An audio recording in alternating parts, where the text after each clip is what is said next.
Hello అండి, నమస్తే. అందరు బాగున్నారా? నేను మీ శైలజ. మనం సూర్యదేవర రామ్మోహన్ రావు గారు రచించిన మయసభ నవల చదువుకుంటున్నాం కదా. రెండవ భాగంలో ఏం జరిగిందో చూద్దాం. అదే తెల్లవారుజాము 5 గంటల సమయం. రిషి నిద్ర నుంచి లేచిన అవంతి కనురెప్పల్ని మృదువుగా రబ్ చేసుకుంటూ రిషి పడుకున్న చోటుకు వచ్చి పిలిచింది. రిషిలో ఏ మార్పు లేదు. రిషి అంటూ అతని పక్కనే కూర్చుంది. అయినా ఫలితం లేకపోయింది. తన కుడి చేత్తో అతని భుజాన్ని తడుతూ 2-3 సార్లు పిలిచింది. అప్పటికి కొద్దిగా కదిలాడు. ఆ పైన మూలిగాడు బద్ధకంగా. నేను ఈరోజు హాస్పిటల్కి త్వరగా వెళ్ళాలి. నువ్వు త్వరగా లేస్తే బ్రేక్ఫాస్ట్ రెడీ చేసి వెళ్తాను అంది అవంతి అతని ముఖం మీద అల్లుకుపోయిన జుట్టుని మృదువుగా పైకి నెడుతూ. అబ్బా, కొంచెం ఆగు, నిద్ర ముంచుకొచ్చేస్తుంది అన్నాడు కళ్ళు తెరవకుండానే. నేను ఆగనే ఆగను అంది అవంతి చిన్నపిల్లలా మారం చేస్తూ. అవంతి ఇక తను నిద్ర లేవందే వదిలిపెట్టదని రిషికి తెలుసు. సరే లేస్తాను, కానీ బెడ్ కాఫీ ఇవ్వాలి అన్నాడు ఆమె అరచేతిని తన ముఖానికేసి రుద్దుకుంటూ. అలాగే, మరి త్వరగా లే అంటూ వంటగదిగేసి నడిచింది. రిషి బద్ధకంగా తిరిగి నిద్రకు ఉపక్రమించాడు. 5 నిమిషాల్లో కాఫీ రెడీ చేసి తిరిగి వచ్చింది అవంతి. అప్పటికి నిద్రపోతున్న రిషిని చూసి ఆమె కొద్దిగా కోపం వచ్చింది. అవంతి అడుగుల చప్పుడు కాకుండా మెల్లిగా రిషిని సమీపించి అతని చెవిని మెలిపెట్టింది. చురుక్కుమనటంతో ఒక్క ఉదుటను లేచి కూర్చున్నాడు రిషి. నీకంటే పనుంది, నాకేం పనుంది? ఏం పని లేదని మర్చిపోవటానికి పనికి మాలని నిద్రపోతున్నాను. నన్ను వదిలేసి నువ్వు వెళ్ళు చిన్ని. చాప మీద కూర్చుని బ్లాంకెట్ని ముసుగులో కప్పుకుంటూ అన్నాడు రిషి. త్వరలో నీకు పనుంది అంది అవంతి బ్లాంకెట్ని లాగేసుకుంటూ. నాకా పని? నాకు పనిచ్చే పనికి మాలిన వాడెవడు? పొంటిగా ప్రశ్నించాడు రిషి. ష్, తప్పు. సహాయం చేస్తామని వచ్చిన సహృదయల్ని అలా అనకూడదు. నువ్వు త్వరగా లేస్తే అన్ని వివరాలు చెప్తాను అంది బ్లాంకెట్ను మడత పెడుతూ. అలాగే, ఇదేమవుతుందో చూద్దాం. మరి కాఫీ ఇవ్వు అన్నాడు ఉన్న చోటు నుంచి కదలకుండా. అదేం కుదరదు. నీ పప్పులేం ఉడకు. శుభ్రంగా పళ్ళు తోముకొనిరా, అప్పుడే కాఫీ గీఫీ. పళ్ళు తోముకుంటేనే కాఫీ. తోముకోలేదు కదా, గీఫీ పొచ్చుగా. గీఫీనా? అవంతి ఆశ్చర్యపోతూ అడిగింది. అవును అంటే ఉత్తి డికాషన్ ఇవ్వవా? చచ్చిన ఇవ్వను అంది రిషి భుజాన్ని పట్టుకుని లేపే ప్రయత్నం చేస్తూ. డాక్టర్ను ప్రేమించిన వాడికి ఈ శిక్ష తప్పదు. ఏం చేస్తాం అంటూ గొణుక్కుంటూ వాష్ బేసిన్కి వేసి నడిచాడు రిషి. అవంతి లోపలే నవ్వుకుంటోంది. 6 గంటల సమయం. గోపీనాథానికి 6ంటికే లేచే అలవాటు ఉంది. లేస్తూనే పేపర్, కాఫీ అని అరుస్తాడు. ఆ దినచర్య యథావిధిగా జరిగిపోయింది. కాఫీ ఓసారి సిప్ చేసి కళ్ళు నలుపుకుని ఒక్కో పేపర్ని తీసుకుని ఆ రోజు వార్తల్ని చూడసాగాడు. ఓ 10 నిమిషాలకి పేపర్స్ అన్నీ తిరగేశాడు. రాత్రి శుభోదయం పేపర్ సిటీ ఎడిషన్ ఆలస్యంగా ప్రింట్ కావడంతో ఇంకా ఆ పేపర్ గ్రీన్ ఫీల్డ్స్కి రాలేదు. సరిగ్గా అరగంట క్రితమే శుభోదయం పేపర్స్లో వ్యాన్స్ బయలుదేరాయి. ఒక్కో సెంటర్లో శుభోదయం పేపర్స్ బండిల్స్ జారవిడుస్తూ వేగంగా వెళ్ళిపోతున్నాయి వ్యాన్స్. పేపర్ బండిల్ని విప్పి పేపర్స్ సర్దుకునే కుర్రాళ్ల దగ్గర నుంచి ఆ పేపర్ అంటే ఇష్టపడే రీడర్స్ వరకు బ్యానర్ హెడ్డింగ్ చూసి విస్తుపోతున్నారు. శుభోదయం మేనేజ్మెంట్ ధైర్యానికి తెగువకు విస్మయపడుతున్నారు. ఒక్కో సెంటర్లో ముఖ్యమంత్రి అవినీతి వార్త గుప్పుమంటోంది. ఆ ఉదయం ఆ నగరంలోని ప్రజల మస్తిష్కాలు ముఖ్యమంత్రి అవినీతి పట్ల అసంతృప్తితో నిండిపోయాయి. అంతలో గోపీనాథం బెడ్రూమ్లోని ఫోన్ రింగ్ అయింది. గోపీనాథం కాఫీ తాగుతూ ఫోన్ అందుకున్నాడు. మరో నిమిషానికే అతని ముఖం వివర్ణమైపోయింది. ముందు ఫోన్లో విన్న మాటల్ని నమ్మలేకపోయాడు. కానీ ఫోన్ కావల ఉన్న మనిషి నమ్మకస్తుడు. తన గ్రూప్కి చెందిన ఎమ్మెల్యే కావడంతో నమ్మక తప్పలేదు. మరో నిమిషానికే శుభోదయం పేపర్ గోపీనాథం ముందుంది. ఫ్రంట్ పేజీ చూస్తూనే గ్రీన్ ఫీల్డ్స్ స్టాఫ్ షాక్ తిన్నారు. మరికొద్ది నిమిషాలకి స్టేట్ పవర్ లాబీ కొత్త ఉడికిపోసాగింది. ఫోన్స్ ఫోన్స్ ఒకచోట నుంచి ఒకచోటకు, మంత్రుల నుంచి ఎమ్మెల్యేలకు, అధికారుల నుంచి అధికారులకు, ఎమ్మెల్యేల నుంచి ముఖ్యమంత్రి ప్రెసిడెన్సీకి, ప్రతిపక్ష సభ్యుల నుంచి పత్రికలకి నిర్విరామంగా వేలాది ఫోన్ కాల్స్ వెళ్తూనే ఉన్నాయి. ఎలా సంభవం? మైకేల్ రాజు రంగంలోకి దిగినా ఇండియన్ టైమ్స్ రెసిడెంట్ ఎడిటర్ పర్టికులర్గా ఈ పని మీదే ఉన్నా ఎలా జరిగింది? రోజ్ గార్డెన్లో రామదాస్ ఏం చెప్పాడు? అంతా సర్దుబాటు చేశానన్నాడు రాజు. ఏం చేశాడు? ఈ పేపర్ని నందకిషోర్కి ఎలా చూపించాలి? చూసి తట్టుకోగలదా? తట్టుకోవడం అలా ఉంచితే పదవేమవుతుంది? అసలే కినుక వదిలించి ఉన్న అధిష్టాన వర్గం ఎలా రియాక్ట్ అవుతుంది? అసలు ఈ పాటికి ఈ గొడవ ఢిల్లీకి చేరిపోయే ఉంటుంది. ఎన్నో దెబ్బల్ని ఆటుపోటుల్ని ఎదుర్కొని నిలిచిన నందకిషోర్ ఈసారి ఎలా బయటపడతాడు? గోపీనాథంకి పిచ్చెక్కిపోయింది ఆలోచనలతో. డాక్యుమెంట్స్, ఫోటోలతో సహా కుంభకోణాన్ని బయటకు లాగారు. ఎలా వీలుపడింది? తప్పులు ఎక్కువగా చేసేవాడు ఎప్పుడు శత్రువుల్ని పెంచుకోకూడదు, మిగుల్చుకోకూడదు. కానీ నందకిషోర్ దాని మీద శ్రద్ధ వహించలేదు. ఫలితం గ్రీన్ ఫీల్డ్స్ గంభీరంగా ఉంది.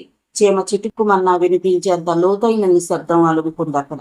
త్వరగా వెళ్ళి నిద్రలేపి విషయం చెప్తే ఎత్తుగడకు సిద్ధం కావచ్చు నందకిషోర్. అసలు ఈ పాటికే రాజకీయ డ్రామా రంగేసుకోవడం ఆరంభించుంటుంది. ఆ ఆలోచన రాగానే గోపీనాథం వడివడిగా ఫస్ట్ ఫ్లోర్ కేసి సాగిపోయాడు. మాణిక్యం, మారప్ప, మురహరి విసిరేసినట్లుగా ఒక్కొక్కరు ఒక్కో చోట ఉన్నారు. కావాలని విడివిడిగా ఉన్నారు. సిండికేట్కు మేము వ్యతిరేకం అన్న భావం కలిగిస్తూ శుభోదయాన్ని పూజా ప్రతిలా కళ్ళగద్దుకున్నారు. ఈ నాయకుడు 4 కాలాల పాటు మనగలగాలంటే గెలిచేదాకా అబద్ధాలు, గెలిచాక కుతంత్రాలు నడపగలిగితే చాలు. ప్రజలు నమ్మేలా నటించడం, ప్రజాప్రతినిధులను మెప్పించడం కావాలి. నటన, ముసలి కన్నీరు ముఖంలో చూపించలేని నాయకుడు నిలదొక్కుకోలేడు. మాణిక్యం సిండికేట్ తరపున కొందరు ఎమ్మెల్యేలు అప్పుడే ఢిల్లీకి ఫోన్ చేసి అధిష్టాన వర్గానికి పని కల్పించారు. కాగల పని చేసే గంధర్వులు చాలా మందే తయారయ్యారు. ముఖ్యమంత్రి అవినీతి వార్త ఆలస్యంగా పేపర్కి అందడంతో సిటీ ఎడిషన్స్లో మాత్రమే అది చోటు చేసుకుంది. దాంతో రాష్ట్రంలోని 4 ప్రధాన నగరాల్లో ఆ వార్త గుప్పుమంది. ముఖ్యమంత్రి రాష్ట్రానికి, రాష్ట్ర ప్రజలకు మేలు చేస్తే ప్రజలు ఆశ్చర్యపోతారు, అబ్బురపడతారు. కానీ అక్రమంగా సంపాదించుకుంటే ఎందుకు ఆశ్చర్యపోతారు? వేడివేడి చర్చలు ఊపందుకున్నాయి. తమిళనాడులో, ముఖ్యంగా మద్రాసు పరిసర ప్రాంతాల్లో భారీ వర్షాలు కురిసి రోడ్లు పాడైతే వర్షాలు తగ్గిన రోజే మద్రాసు నగర రోడ్లని మరమ్మత్తు చేసేందుకు ఆ రాష్ట్ర ముఖ్యమంత్రి 7 కోట్లు మంజూరు చేయటం, రోడ్ల మీద రోడ్ రోలర్స్, కంకర యంత్రాలు, కార్మికులు ఊపిరి తీసుకోవడం కూడా మర్చిపోయి పనిచేయటం చూస్తున్నాం. మన రాష్ట్ర గతి ఏమిటి? రోడ్లు పాడై 10 ఏళ్ళయింది అని ఒకరన్నారు. రోడ్లు పాడైతే హెలికాప్టర్లో తిరుగుతారు మన ఘనమైన ముఖ్యమంత్రి. మన రాష్ట్ర ప్రజలకు సిగ్గు లేదు. లేదంటే కనపడ్డ మంత్రిని, ఎమ్మెల్యేలని కనపడినట్టు వెంటబడి కొడితే కానీ పనులు జరగవు. ఈ దిక్కుమాలిన రాష్ట్రంలో ఒక అభివృద్ధి కార్యక్రమం కూడా జరగదు అని మరొకరు ఏసడించుకున్నారు. నీకోటి తెలుసా? తమిళనాడులో కాంట్రాక్టర్స్ రోడ్లు వేసి మిగుల్చుకుంటే మన రాష్ట్రంలో మిగుల్చుకుని మిగిలిన దాంతో రోడ్లు వేస్తారు. చిచ్చి వేదవ రాష్ట్రం. ఇలా ప్రజల్లో అసంతృప్తి, అసహనం చోటు చేసుకోసాగాయి. మాజీ ముఖ్యమంత్రి కొంపల్లో కోట్లు పోతే ప్రజలకేమిటి నష్టం? ఉన్న ముఖ్యమంత్రి వాటిని పట్టుకుంటే ఏమిటి లాభం ప్రజలకి? విదేశం నుంచి వస్తూ 60 పెట్టెలు తనిఖీ లేకుండా తెచ్చుకున్నారని మరొకరు. అసలు వీళ్ళకి బుద్ధి ఉందా? తినేది అన్నమా గడ్డా? అరే, ప్రజల సమస్యలేమిటి, బాధలేమిటి, అవసరాలేమిటి అనే విషయాలు మర్చి పిచ్చి పిచ్చి విషయాలపై తమ దృష్టిని కేంద్రీకరిస్తారా? చెప్పుతో కొట్టాలి. ఎక్కడ చూసినా ప్రజల్లో ఆగ్రహం పెళ్ళుక్కుతోంది. మొత్తానికి చివరకు నందకిషోర్ శుభోదయాన్ని చూశారు. అది తనకు అశుభం అని ఒక్క క్షణం అనుకున్నారు, అంతే. వెంటనే తన ఆలోచనలకు పదును పెట్టసాగాడు. తాను చేసిందేమీ చిన్న కుంభకోణం కాదు. ఇరు వర్గాలకు కోట్లు మిగిలే ఫైళ్ల మీద సంతకాలు చేశాడు. తాను కోట్లు మింగేసినట్లు ఎవరితోనైనా ఇట్టే తెలిసిపోతుంది. కోడిగుడ్డుకు ఏకలు తీసే అధిష్టాన వర్గానికి తాను ఎంత మిగుల్చుకున్నది తెలుసుకోవడం పెద్ద కష్టం కాదు. అధిష్టాన వర్గానికి కానీ, పార్టీకి కానీ, అధిష్టాన వర్గంలోని సభ్యులకు కానీ పైసా విదిలించలేదు. ఎంతో కొంత విదిలించి ఉండవలసింది, జరగవలసింది జరిగిపోయింది. 2-3 రోజుల్లో అధిష్టాన వర్గం నుంచి తమకు తాకీదు రావటం ఖాయం. ఈ పాటికే తన మీద కేసును బిల్డప్ చేసే ఉంటారు. ఎలా దీని నుంచి బయటపడటం? నందకిషోర్ అలా ఆలోచిస్తున్నంతలో గోపీనాథం ఆందోళనగా వచ్చాడు అక్కడికి. ఇదివరకులా కాక ఈసారి సీరియస్ అయ్యేలా ఉందని గూఢచారి వర్గాల కథనం. నేను మొత్తుకుంటూనే ఉన్నాను, లాగేసిన అమౌంట్లో ఎంతో కొంత పార్టీకి పంపమని. నువ్వు వినలేదు. శత్రువుల్ని పెంచుకోవద్దని చెప్పాను, వినలేదు. ఈసారి పదవి చేదారిపోవటం ఖాయం. ఈ మధ్య నువ్వు పెడసరంగా వ్యవహరిస్తున్నావు. నీలో అహం బాగా పెరిగిపోయింది. శుభోదయం లోపల పేజీల్లో ఏం రాశారో చూశావుగా? గోపీనాథం తన మందలింపు చివర ఆ ప్రశ్న వేశాడు. ఏం రాశారు? Land ceiling గురించేనా? నందకిషోర్ ఒకంత అసహనాన్ని ప్రదర్శిస్తూ అడిగాడు. కాదు, మన గత చరిత్రను కూడా తిరగదోడారు. సమయం వచ్చినప్పుడు ఊరుకుంటారా? గత ప్రభుత్వం అవినీతి పరులుగా ముద్ర వేసిన ఉద్యోగాల్లోంచి సస్పెండ్ చేసిన రాష్ట్ర ప్రభుత్వాధికారుల్ని తిరిగి ఉద్యోగాల్లోకి తీసుకుంటున్నట్లు, చేయవలసిన మంచి పనుల్ని, ప్రజా సంక్షేమాన్ని గాలికొదిలేసి గత ప్రభుత్వం చేసిన మంచి పనులను కూడా మట్టి కొట్టుకుపోయేలా చేస్తున్నావని, తొక్లక్లా ప్రవర్తిస్తున్నావని రాశారు. నీకు ఆనాడే చెప్పాను, ప్రతి దాన్ని తిరగదోడవద్దని. వినలేదు. ఒకరు గ్రామ పంచాయతీలు, మరొకరు మండలాలు, ఇంకొకరు తాలూకాలు, వేరొకరు ఇంకోటి. ఏమిటిదంతా? ప్రజలంతా వెర్రిబాగులు వాళ్ళలా కనిపిస్తున్నారా? ఒక్క రోడ్డు బాగాలేదు. రాష్ట్రం మొత్తం మీద ఒక్కటంటే ఒక్క అభివృద్ధి కార్యక్రమం కూడా ఎక్కడా జరుగుతున్నట్లుగా కనపడడం లేదు. ప్రభుత్వం నిద్రపోతోందా, పనిచేస్తోందా? ఒక్క భారీ పరిశ్రమకి కేంద్రం నుంచి అంగీకారం తెచ్చుకోలేదు. ఒక్క ఇరిగేషన్ ప్రాజెక్టు ప్రారంభించలేదు. మీ దగ్గరున్న మంత్రులంతా ఊరక గత ప్రభుత్వం గురించి అరవటమే తప్ప మరేమి చేయలేకపోతున్నారు. ఇంకా ఎన్నాళ్ళు పాత ప్రభుత్వం గురించి విమర్శిస్తారు? ఎలక్షన్స్ అయ్యి అధికారంలోకి వచ్చిన 6 నెలల వరకు పర్వాలేదు. సంవత్సరాలు గడిచిపోతున్నా మీరేం చేస్తారో చెప్పకుండా గత ప్రభుత్వం ఏం తప్పులు చేసిందో చెబుతూ పోతే అసభ్యంగా ఉండదు. ఇలా రాసుకుపోయారు ఆ పత్రికలో. నేను ఆనాడే చెప్పాను, కనీసం రోడ్లన్నా వేయించమని. నీ సొమ్మా, నా సొమ్మా? కాదుగా. మరేం రోగం? ప్రజల డబ్బు పెట్టి ప్రజల కొరకు రోడ్లు వేయించడానికి ఏంటి అడ్డు? చిచ్చి, వేధవ రాజకీయాలు. నువ్వంటే నాకు మిత్రుడిగా అభిమానం ఉంది, ఇష్టం ఉంది. కానీ ప్రజల్లో ఒకటిగా మాత్రం నీలాంటి వాళ్ళని ఉరితీస్తే తప్ప ప్రజలకు మేలు జరగదని అనిపిస్తోంది. అదే రోజుకు 1 గంట. 1 గంట అంటే గంట ప్రజల బాగోగులకు కేటాయించక్కర్లేదా? నెలకొక్క మంచి పనైనా చేయక్కర్లేదా? మిమ్మల్ని ఏం ప్రయోజనం? మిమ్మల్ని గెలిపించిన మందభాగ్యుల్ని, మూర్ఖుల్ని కొరడా పెట్టి కొడితే గాని బుద్ధి రాదు. ఇప్పుడు ఎలా బయటపడతావు? అమెరికా వెళ్ళి 6 నెలలు హాస్పిటల్లో పడుకుని 66 జబ్బుల్ని బాగు చేయించుకొని వచ్చావు. దానికి ఎంత ఖర్చు అయిందో తెలుసా? 1,60,00,000. ఆ డబ్బెవరిదో తెలుసా? నీ తాతదో నా తాతదో కాదు, ప్రజలది. కనీసం ఆ కృతజ్ఞతతోనన్నా 4 మంచి పనులు చేసి ఉండవలసింది. ఇప్పుడు అనుకునే ఏం ప్రయోజనం? జరిగిందేదో జరిగిపోయింది. ఇప్పుడు ఎలా బయటపడాలో ఆలోచించు. ఎలాగోలా బయటపడి నువ్వే ముఖ్యమంత్రిగా నిలబడితే బాగుండు. ఎందుకంటే ఆ మాణిక్యం మరీ వెధవ. రాష్ట్రాన్ని గంటలో అమ్మేసి అమెరికా వెళ్ళిపోగల సమర్థుడు. అయినా ఎలా నువ్వు బయటపడటం? తన తప్పుల్ని నిర్మోహమాటంగా ఎత్తి చూపుతూ తన క్షేమాన్ని కూడా కాంక్షించే గోపీనాథాన్ని నందకిషోర్ ఏమీ అనడు. అతనంటే నందకిషోర్కి తగని ఆపేక్ష. బయటపడాలి. పడతాను. హరిహరాదులే అడ్డు వచ్చినా నన్నెవరూ నా పదవిలోంచి తప్పించలేరు. నందకిషోర్ ఎటో చూస్తూ అన్నాడు గంభీరంగా. గోపీనాథం నందకిషోర్ మాటల్లో తొంగి చూస్తున్న ఆత్మస్థైర్యానికి విస్తుపోయాడు. ఆయన ధైర్యమేమిటో అర్థం కాక వెర్రెక్కిపోయాడు. నందకిషోర్ మౌనంగా తల వంచుకొని ప్రచారాలు చేస్తున్నాడు. రాష్ట్ర రాజకీయ వ్యవస్థని, పవర్ లాబీని ఒక్క కుదుపు కుదపు వల్ల అతి ప్రమాదకరమైన పథకం ఒకటి ముఖ్యమంత్రి నందకిషోర్ మెదడులో రూపుదిద్దుకోసాగింది. ఒరేయ్ నందా! గోపీనాథం ఉచ్చారణలో మృదుత్వం తొంగి చూసింది. కొద్ది క్షణాలకి నందకిషోర్ తలెత్తి ఏమిటన్నట్లుగా కనుబొమ్మల్ని ఎగరవేశాడు. ఎత్తులు వేయటం మానేసి పదవిని వదులుకుని, ఓ కన్న తల్లి కడుపు కోతను ఆపలేవా? ఇందుమతి బాధను అర్థం చేసుకోలేవా? అవంతి తల్లిని వెనక్కి రప్పించలేవా? నాకెందుకో సర్వాధికారాల్ని తన గుప్పెట్లో పెట్టుకునే ఆ గ్రీన్ ఫీల్డ్స్ భవనం దెయ్యాల వనంలా తోస్తోంది. ఎడారిలో కరుడు కట్టిన విలువల మధ్య జీవిస్తున్నట్లుగా ఉంది. ఒక్క విషయం మర్చిపోకు. అవంతి తల్లి పుట్టాకే నీకు మహద్దశ పట్టుకుంది. మన జీవితాల్లోకి తొంగి చూస్తున్న పెద్ద వెలుగు అదే. బాధగా అన్నాడు గోపీనాథం. తన కూతురు మీద గోపీనాథానికి ఉన్న ప్రేమాభిమానాలను అర్థం చేసుకున్నాడు నందకిషోర్. నిజానికి అవంతిని ఈ ప్రపంచంలో తాను ప్రేమించినంతగా మరెవ్వరూ ప్రేమించి ఉండకపోవచ్చు. కానీ తన పదవిలో ఉండటం కోసం తాను వేసే ఎత్తుల్ని అసహించుకుంటోంది. పదవి ఎంత గొప్పదో తాను ఎలా చెప్పగలదు? దాని మూలంగా వనగూడే లాభాలను ఎలా విడమర్చగలదు? తన కనుసన్నల్లో మెదిలే అధికారాలు, సిబ్బంది, తన ప్రాపకం కోసం ఆరాటపడే ప్రజాప్రతినిధుల్ని వదులుకుని బ్రతకటం ఒక నరకం అని ఎలా చెప్పగలదు? అవంతి తల్లంటే నాకు ప్రాణం. అది నీకు తెలుసు. ఇంట్లోంచి బయటకు అడుగు వెయ్యాలంటే అవంతి ఎదురు రావాలి. లేదంటే ఆ రోజు బయటకు వెళ్ళడం కూడా మానేసిన రోజులు ఉన్నాయి. ఏదడిగితే అది క్షణాలలో అవంతి తల్లి ఒడిలో వాలేది. నీకు తెలుసా? బంధువులు, మిత్రులు అనూప్ మాత్రం నీ కొడుకు కాదా? అవంతినే ముద్దు చేస్తున్నావని సరదాగా అనేవాళ్ళు. ముందు పుట్టింది అనూప్ అయినా అవంతికి అన్ని అచ్చట్లు ముచ్చట్లు జరిగాయి. అలా అని అనూప్ మీద చిన్నచూపు లేదు. తను ఆడపిల్ల. తాను 2వ స్థాయికి చెందుతానని, మగవాడి కన్నా స్త్రీ ఒక మెట్టు కిందుంటుందని అనే న్యూన్యతాభావం తనలో వేళ్ళూనకూడదనే అవంతి తల్లికి అంత ప్రాముఖ్యతనిచ్చాను.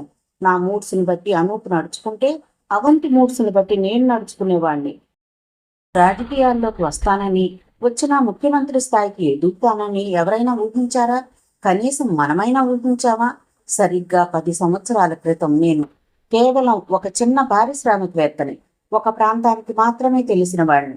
మన పార్టీ అభ్యర్థి ఎలక్షన్స్కు ముందు అనుకోకుండా చనిపోవటం, మరో అభ్యర్థిని వెతికి పట్టుకునే టైం లేకపోవటం, ఆ ప్రాంతంలో 4 మంచి పనులు చేసి ఉన్న నేను పార్టీ దృష్టిలోకి రావటం, ఎలక్షన్లో నిలబడమనటం, నేను ఒప్పుకోకపోవటం, పార్టీ నన్ను బలవంతంగా ఒప్పించటం, ఎలక్షన్లో నిలబడటం, బంపర్ మెజారిటీతో గెలవటం, ముఖ్యమంత్రిని ఎవరిని చేయాలనే విషయం దగ్గర అధిష్టాన వర్గం ఒక అభ్యర్థి పేరును, రాష్ట్ర శాసనశాఖ మరో అభ్యర్థి పేరును ప్రతిపాదించడంతో ప్రతిష్టంభన ఏర్పడటం, అది అటు ఇటు కాక రాజకీయాలకు కొత్తైన అభ్యర్థిని ముఖ్యమంత్రిని చేయాలనుకోవటం, అనుకోకుండా నా పేరుని కొందరు ముందుకు తేవటం, ఏ వివాదం అంటని నన్ను వివాదాస్పదుడు కాడని ముఖ్యమంత్రిని చేయడం, ఇందులో నా ప్రమేయం ఉందా?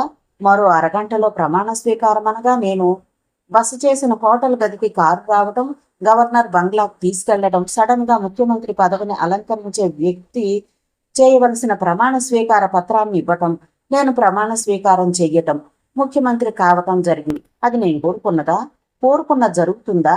మరి ఒకసారి పదవిలోకి వచ్చాక, పదవిని రుచి చూశాక ఎవరైనా ఈ ప్రపంచంలో అంత తేలిగ్గా పదవిని వదులుకుంటారా? వదులుకోరు.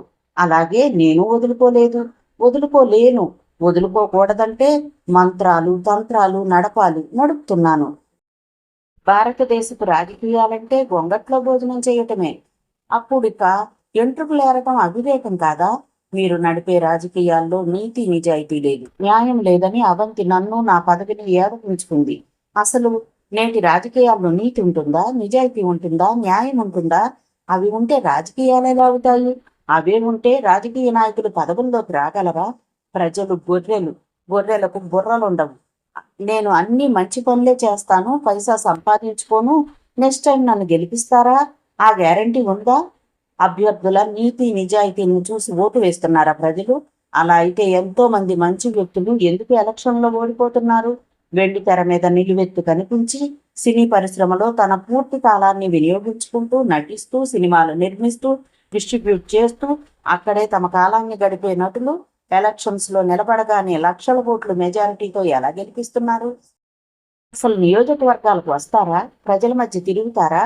ప్రజా సమస్యలను పట్టించుకుంటారా? అసలు అసెంబ్లీలకు పార్లమెంట్కి వెళతారా? అక్కడ ప్రజల సమస్యలను లేవనెత్తుతారా? లేదు. మరెందుకు గెలిపిస్తున్నారు? పిచ్చే, సినిమా పిచ్చే.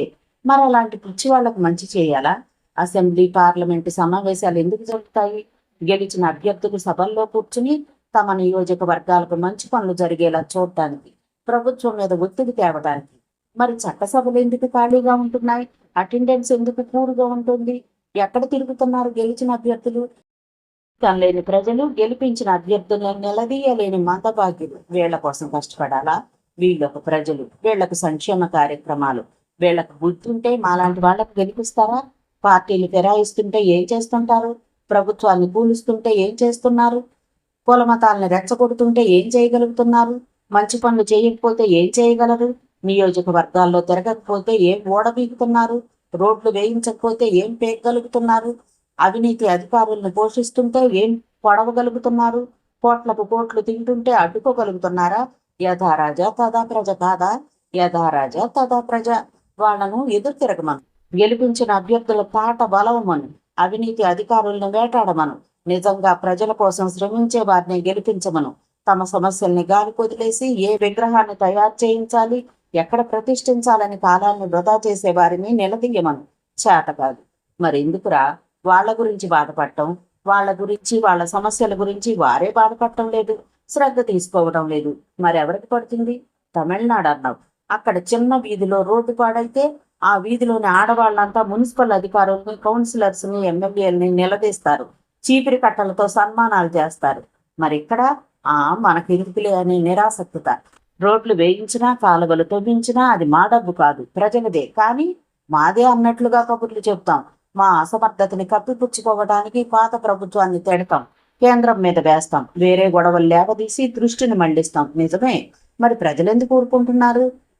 వాళ్ళకి పౌరుషం లేదా? ఆత్మస్థైర్యం లేదా? సిగ్గు లేదా? లేదనేగా గాలి వెధవలు రాజకీయాల్లోకి వస్తారు. ఎందుకు? పదవుల్లోకి వచ్చి పైకి వెళదామని. సినిమా వాళ్ళు రాజకీయాలని భుజానికి ఎత్తుకుంటారు ఎందుకు? ఇన్కమ్ ట్యాక్స్ తప్పించుకోవడానికి. రౌడీ వెధవులు రాజకీయాల్లోకి వస్తారు ఎందుకు? కేసులు నెత్తి వేయించుకొని పెద్ద మనుషులుగా చాలామణి అవుదామని. పారిశ్రామికవేత్తలు రాజకీయాల్లోకి ఎంటర్ అవుతారు ఎందుకు? లైసెన్సులు కొట్టేద్దామని, సబ్సిడీలు మింగేద్దామని, వ్యాపారాలు పెంచుకుందామని. మరి ఇవి ప్రజలకు తెలియవా? తెలిసినప్పుడు ఎందుకు ఓట్లేస్తున్నారు? ఎందుకు గెలిపిస్తున్నారు? ఎందుకు ఊరుకుంటున్నారు? ఊరుకుంటున్నారు కనుకనే మేము మా వ్యవహారాలను చక్కబెట్టుకుంటున్నాం. ఇక ఈ సమస్యని ఎలా ఎదుర్కొంటానో చూడు. అధిష్టాన వర్గమే నన్ను బతిమలాడి ముఖ్యమంత్రి పదవిలో కొనసాగమని చెప్పేలా చేస్తానంటూ ఆవేశంగా పక్క గదిలోకి వెళ్ళిపోయాడు నందకిషోర్. అతనంత పచ్చిగా తన వాదన వినిపిస్తే ఏమని దానికి సమాధానం చెప్పగలడు? అతను మాట్లాడిన దాంట్లో నిజం లేదని ఎలా అనగలడు? గోపీనాథం వెర్రిచూపులు చూస్తూ అక్కడే కూలబడిపోయాడు. అధిష్టాన వర్గం చర్చలు వేడెక్కిపోయాయి. అత్యవసరంగా ముఖ్యమంత్రిని పదవి నుంచి నందకిషోర్ని తప్పించేందుకు గ్రౌండ్ ప్రిపేర్ కాసాగింది. మైకేల్ రాజు మతిస్థిమితం తప్పిన వాడిలా తయారయ్యాడు. మాణిక్యం ఎత్తుగడ స్థాయి అంచనా వేయలేకపోయినందుకు తనను తానే నిందించుకున్నాడు. హడావిడిగా గ్రీన్ఫీల్డ్ కేసు బయలుదేరాడు. శంభు ప్రసాద్ పారిశ్రామిక సామ్రాజ్యపు ప్రధాన కార్యాలయంలో సందడి ఎక్కువైంది. సంతోషం వెల్లివిరిసింది. ఉత్సాహం ఉరకలు వేసింది. రాష్ట్రంలోనూ తమ మనిషి ముఖ్యమంత్రి అయితే తమ సామ్రాజ్యపు పొలిమేరలు పెరిగిపోతాయని ఆనందిస్తున్నారు. శంభు ప్రసాద్కి ఎదురుగా అతని కొడుకులు మురారి ప్రసాద్, అను ప్రసాద్ కూర్చొనున్నారు. ఎప్పుడు ఉదయం 10 గంటలకు కానీ ఆఫీసుకు రాని తండ్రి కొడుకులు ఆ రోజు శుభోదయం పేపర్ చూస్తూనే బయలుదేరి 8:30 ఆఫీస్కి వచ్చేశారు. పెద్ద పెద్ద పదవుల్లో ఉన్న వ్యక్తులు స్థానభ్రంశం చెందే సమయం ఆసన్నమైనప్పుడు నల్ల డబ్బున్న బడాబాబులు ఆఫీసులు ఇనపెట్టెలు విశ్రాంతి తీసుకోవు. పచ్చనోట్ల పరపరలు, కాసుల గలగలలు ప్రాణం పోసుకుంటాయి. అసంతృప్తి వర్గం నాయకుణ్ణి వీళ్లు దువ్వుతారు. ఆ నాయకుడు వీళ్ల డబ్బుతో అభ్యర్థుల్ని దువ్వుతాడు. ఫలితం పదవిలో ఉన్న వ్యక్తి బయటకు, పదవిని ఆశించిన వ్యక్తి సీట్లోకి. జిందాబాద్. భ్రష్టు పట్టిన భారతదేశపు రాజకీయాలు. లాంగ్ లివ్ రాజకీయ కుక్కమూతి పిందెలు. మాణిక్యం ఎంత అడిగినా మనం పంపాలి. ఈ రాజకీయాలు ఈ వారంలో చిత్ర విచిత్రమైన మలుపులు తిరగనున్నాయి. డబ్బుని, స్టార్ హోటల్స్ లో రూమ్స్ ని సిద్ధం చేయండి. శంభు ప్రసాద్ కొడుకుల్ని ఆజ్ఞాపించాడు. అలాగే డాడ్. బట్ నందకిషోర్ది శకుని అంశ. అంత తేలిగ్గా పదవిని వదలడు. పెద్ద కొడుకు మురారి ప్రసాద్ అన్నాడు చిన్నగా. వదలకు ఏం చేస్తాడు? అతని చేతిలో ఏముంది? అంతా అధిష్టాన వర్గం చేతుల్లోనే ఉంది. నందకిషోర్ని పదవిలోంచి పీకేయడం ఖాయం. మనం మన మనిషి మాణిక్యం పదవిలోకి వచ్చేలా చూసుకుంటే చాలు. అధిష్టాన వర్గంలో సీఎం పవర్ లాబీలో నాన్నగారి మాటకు తిరుగులేదు. ఈసారి అన్నీ మనకు అనుకూలంగానే జరుగుతాయి. Don't worry my dear brother. చిన్న కొడుకు అను ప్రసాద్ తన సహజ ధోరణిలో అన్నాడు. నందకిషోర్ తన పదవి కోసం ఏ ఎత్తు ఈసారి వేయగలడని శంభు ప్రసాద్ ఆలోచిస్తున్నాడు. ఇప్పటికి ఎన్నోసార్లు నందకిషోర్ పదవి గండాన్ని ఎదుర్కోవడం, తన పదవిని నిలబెట్టుకోవడం జరిగింది. ప్రతిసారి ఈసారి నందకిషోర్ సీట్లోంచి దిగిపోవడం ఖాయం అనుకోవడం, ఆఖరి నిమిషంలో పరిస్థితులు అతనికే అనుకూలంగా మారిపోవడం జరుగుతోంది. ఈసారి మాత్రం నందకిషోర్కి అన్ని వైపుల నుంచి వ్యతిరేక పరిస్థితి ఎదురు కాబోతున్నది. అధిష్టాన వర్గం ఒకవైపు, పార్టీ ప్రెసిడెంట్ ఒకవైపు, ప్రైమ్ మినిస్టర్ ఒకవైపు, రాష్ట్ర శాఖ మరోవైపు, రాష్ట్రం నుంచి ఎన్నికైన ఎంపీలు మరోవైపు, కేంద్ర మంత్రులు, ఇలా చాలా మంది అతని ముఖ్యమంత్రి అభ్యర్థిత్వం పట్ల వ్యతిరేకతతో ఉన్నారు. ప్రస్తుత పరిస్థితుల ఆధారంగా మాత్రం నందకిషోర్ తెక్క తప్పదు. రాబోయే వారంలో పరిస్థితులు ఎలా మారుతాయో చెప్పలేం. ఏది ఏమైనా మన ప్రయత్నంలో మనం ఉండాలి. కేంద్రం ఎస్ అన్నా రాష్ట్ర స్థాయిలో ఎన్నిటికో మనం అడ్డు తగులుకున్నాం. నందకిషోర్ మన కరెంటు బిల్లు 2,60,00,000 ఏదో కారణంపై మాఫీ చేయమని కేంద్రంలోని పార్టీ పెద్దలు చెప్పినా వినలేదు. తనకు కావలసిన వారి బిల్లుల్ని మాత్రం మాఫీ చేస్తాడు. ల్యాండ్ సీలింగ్ వ్యవహారాన్ని మనకు అనుకూలంగా సెటిల్ చేయడం లేదు. సేల్స్ ట్యాక్స్, స్టేట్ ఎక్సైజ్ అధికారులు మన మీదకు పంపించి కేసులు పెట్టిస్తున్నాడు. అతని హెరాస్మెంట్ను అడ్డుకోకపోతే నష్టపోవడం ఖాయం. సాయంత్రం నేను ఢిల్లీ వెళతాను. ఆ ఏర్పాట్లు చూడండి. మీరు మాణిక్యానికి అందుబాటులో ఉండండి. నందకిషోర్ పట్ల అసంతృప్తిని వ్యక్తం చేసేందుకు ఒక్కో ఎమ్మెల్యే 5-6 లక్షల దాకా ఆశించవచ్చు. డబ్బును సిద్ధం చేయండి. ఈ వారం రోజులు అప్రమత్తంగా ఉండండి. నందకిషోర్ గ్రూప్ మీద, మైకేల్ రాజు శిబిరం మీద ఓ కన్నేసి ఉండండి. ఈసారి మన మీద నందకిషోర్ కన్నెయ్యకపోవచ్చు. మీ మేనమామ సుకీర్తిని దగ్గర పెట్టుకోండి. ముగ్గురు కలిసే ఏ అడుగైనా వేయండి. నేను ఎప్పటికప్పుడు ఢిల్లీ నుంచి ఫోన్ చేస్తూ ఉంటాను. ఎలక్షన్స్ 5 సంవత్సరాలన్నర అయింది. మాణిక్యం ముఖ్యమంత్రి అయితే 3.5 ఏళ్లు పదవిలో ఉంటాడు. మన పనులు పూర్తి కావడానికి ఈ సమయం చాలు, బీ కేర్ఫుల్ అని తన కొడుకులకు చెప్పవలసిన జాగ్రత్తలన్నీ చెప్పి ఒక కేంద్ర మంత్రికి ఫోన్ చేశాడు శంభు ప్రసాద్. ప్రతిపక్షాల దృష్టిలోనూ ప్రజల దృష్టిలోనూ రామదాసు పాపులారిటీ బాగా పెరిగిపోయింది. సాక్ష్యాధారాలతో అవినీతి ముఖ్యమంత్రిని పేపర్కెక్కించి ఎండగట్టినందుకు ప్రతి వారు రామదాసును పొగుడుతున్నారు. రాష్ట్రమంతటా సంచలనం, చర్చలు, విమర్శలు, శాపనార్థాలు. నందకిషోర్ గెలిచిన నియోజకవర్గంలో మరీ వేడిగా ఉంది వాతావరణం. ఏం జరగనున్నదనే ఉత్కంఠ అందరిలో పోసుకొని ఉరకలు వేస్తోంది. మాణిక్యం తమ పార్టీ పరువు నందకిషోర్ మూలంగా గంగపాలైపోతోందని తెగవర్రి అయిపోయాడు ప్రెస్ రిపోర్టర్స్ ముందు. నందకిషోర్ వ్యతిరేక వర్గంలో ఉన్న ఎమ్మెల్యేలు, ఎంపీలు, కేంద్ర మంత్రులు నందకిషోర్ తన పదవికి రాజీనామా చేసి పార్టీ ప్రతిష్టను కాపాడాలని గొంతు చించుకుంటున్నారు. వారికి తెలుసు తమ పార్టీకి అసలు ప్రతిష్ట అనేదే లేదని, అదే పోయిందని. నందకిషోర్ మంత్రివర్గంలోని సభ్యులకు తమ నాయకుడు అవినీతికి పాల్పడ్డాడని తెలిసినా అదేం లేదు, నందకిషోర్ అమాయకులు, మంచివారు, నిస్వార్థపరులని, అవినీతి అంటే తెలియని వారని, అనుక్షణం ప్రజా సంక్షేమానికే పాటుపడేవారని తమ పదవులు నిలబెట్టుకోవడం కోసం పత్రికల ముందు ఆత్మవంచన చేసుకున్నారు. ఇతర మంత్రులు మరో అడుగు ముందుకేసి రామదాసు ఎన్ని తినలేదు, గత ప్రభుత్వం ఎంత మింగలేదు అని ఆవేశపడ్డారు. ఒకరు అవినీతికి పాల్పడ్డారని అభియోగం వచ్చినప్పుడు అది నిజమా కాదా అన్నది ముందు తేలాలి. అంతేగాని ఈ అభియోగం మోపినవాడు ఎన్ని తినలేదు, గత ప్రభుత్వం ఎన్ని తినలేదని ఆరోపణలు చేస్తే వీరి అభియోగాలు మాఫీ అయిపోతాయా? వీళ్ళు నిజాయితీ పరులవుతారా? ఇండియన్ పాలిటిక్స్ లో ఉన్న అతి హేయమైన పందా ఇది. నీకంటే పెద్ద చవటాయని నేను, నాకంటే పెద్ద దొంగవాడు అని తిట్టుకునే నేటి రాజకీయ నాయకులకు సిగ్గు లజ్జ ఉన్నట్లా లేనట్లా? నందకిషోర్ ప్రాపకం కోసం, పదవుల కోసం కొందరు ఎమ్మెల్యేలు సిగ్గు ఎగ్గు లేకుండా నందకిషోర్ బుద్ధులను సర్టిఫికెట్ ఇచ్చేశారు. ఏది వాగినా వేసే పత్రికలున్నాయిగా, అన్ని మరుసటి రోజు పత్రికల్లో వచ్చేశాయి. సమాలోచనలు, ఎత్తులు, పై ఎత్తులు, పథకాలు, పట్టువిడుపులు, పంతాలు, పదవి కోసం వెంపర్లాటలు, పాపిష్టి పనులు, లంచాలు, అవినీతి, బ్లాక్ మనీ, వెన్నుపోట్లు ఒకటేమిటి, సభ్య సమాజంలో జరగకూడని పనులన్నీ జరిగిపోతున్నాయి. ప్రభుత్వ యంత్రాంగం కునుకు తీయటం మొదలైంది. పనులు ఎక్కడివక్కడే ఆగిపోయాయి. రేపటి రాజు ఎవరో తెలియదు. రాష్ట్ర పదవి రాజకీయాలు ఏ మలుపు తిరుగుతాయో ఎవరూ ఊహించలేకపోతున్నారు. అలాంటప్పుడు మెకానిజం రెస్ట్ తీసుకుంటే తప్పేముంది? మనమేం చేయలేమా? నందకిషోర్ ఆకర్భావేశాలతో మునిగిపోతున్నాడు. కష్టం సార్. ఆ పత్రిక యజమాని, ఎడిటర్ అయిన వెంకటనారాయణ చాలా ధైర్యస్తుడు. మనం ఏం చేసినా వెంటనే ప్రభుత్వం తన మీద కక్షగట్టినట్లు తన పేపర్లో ఫ్రంట్ పేజీలో రాసి పెట్టేస్తాడు.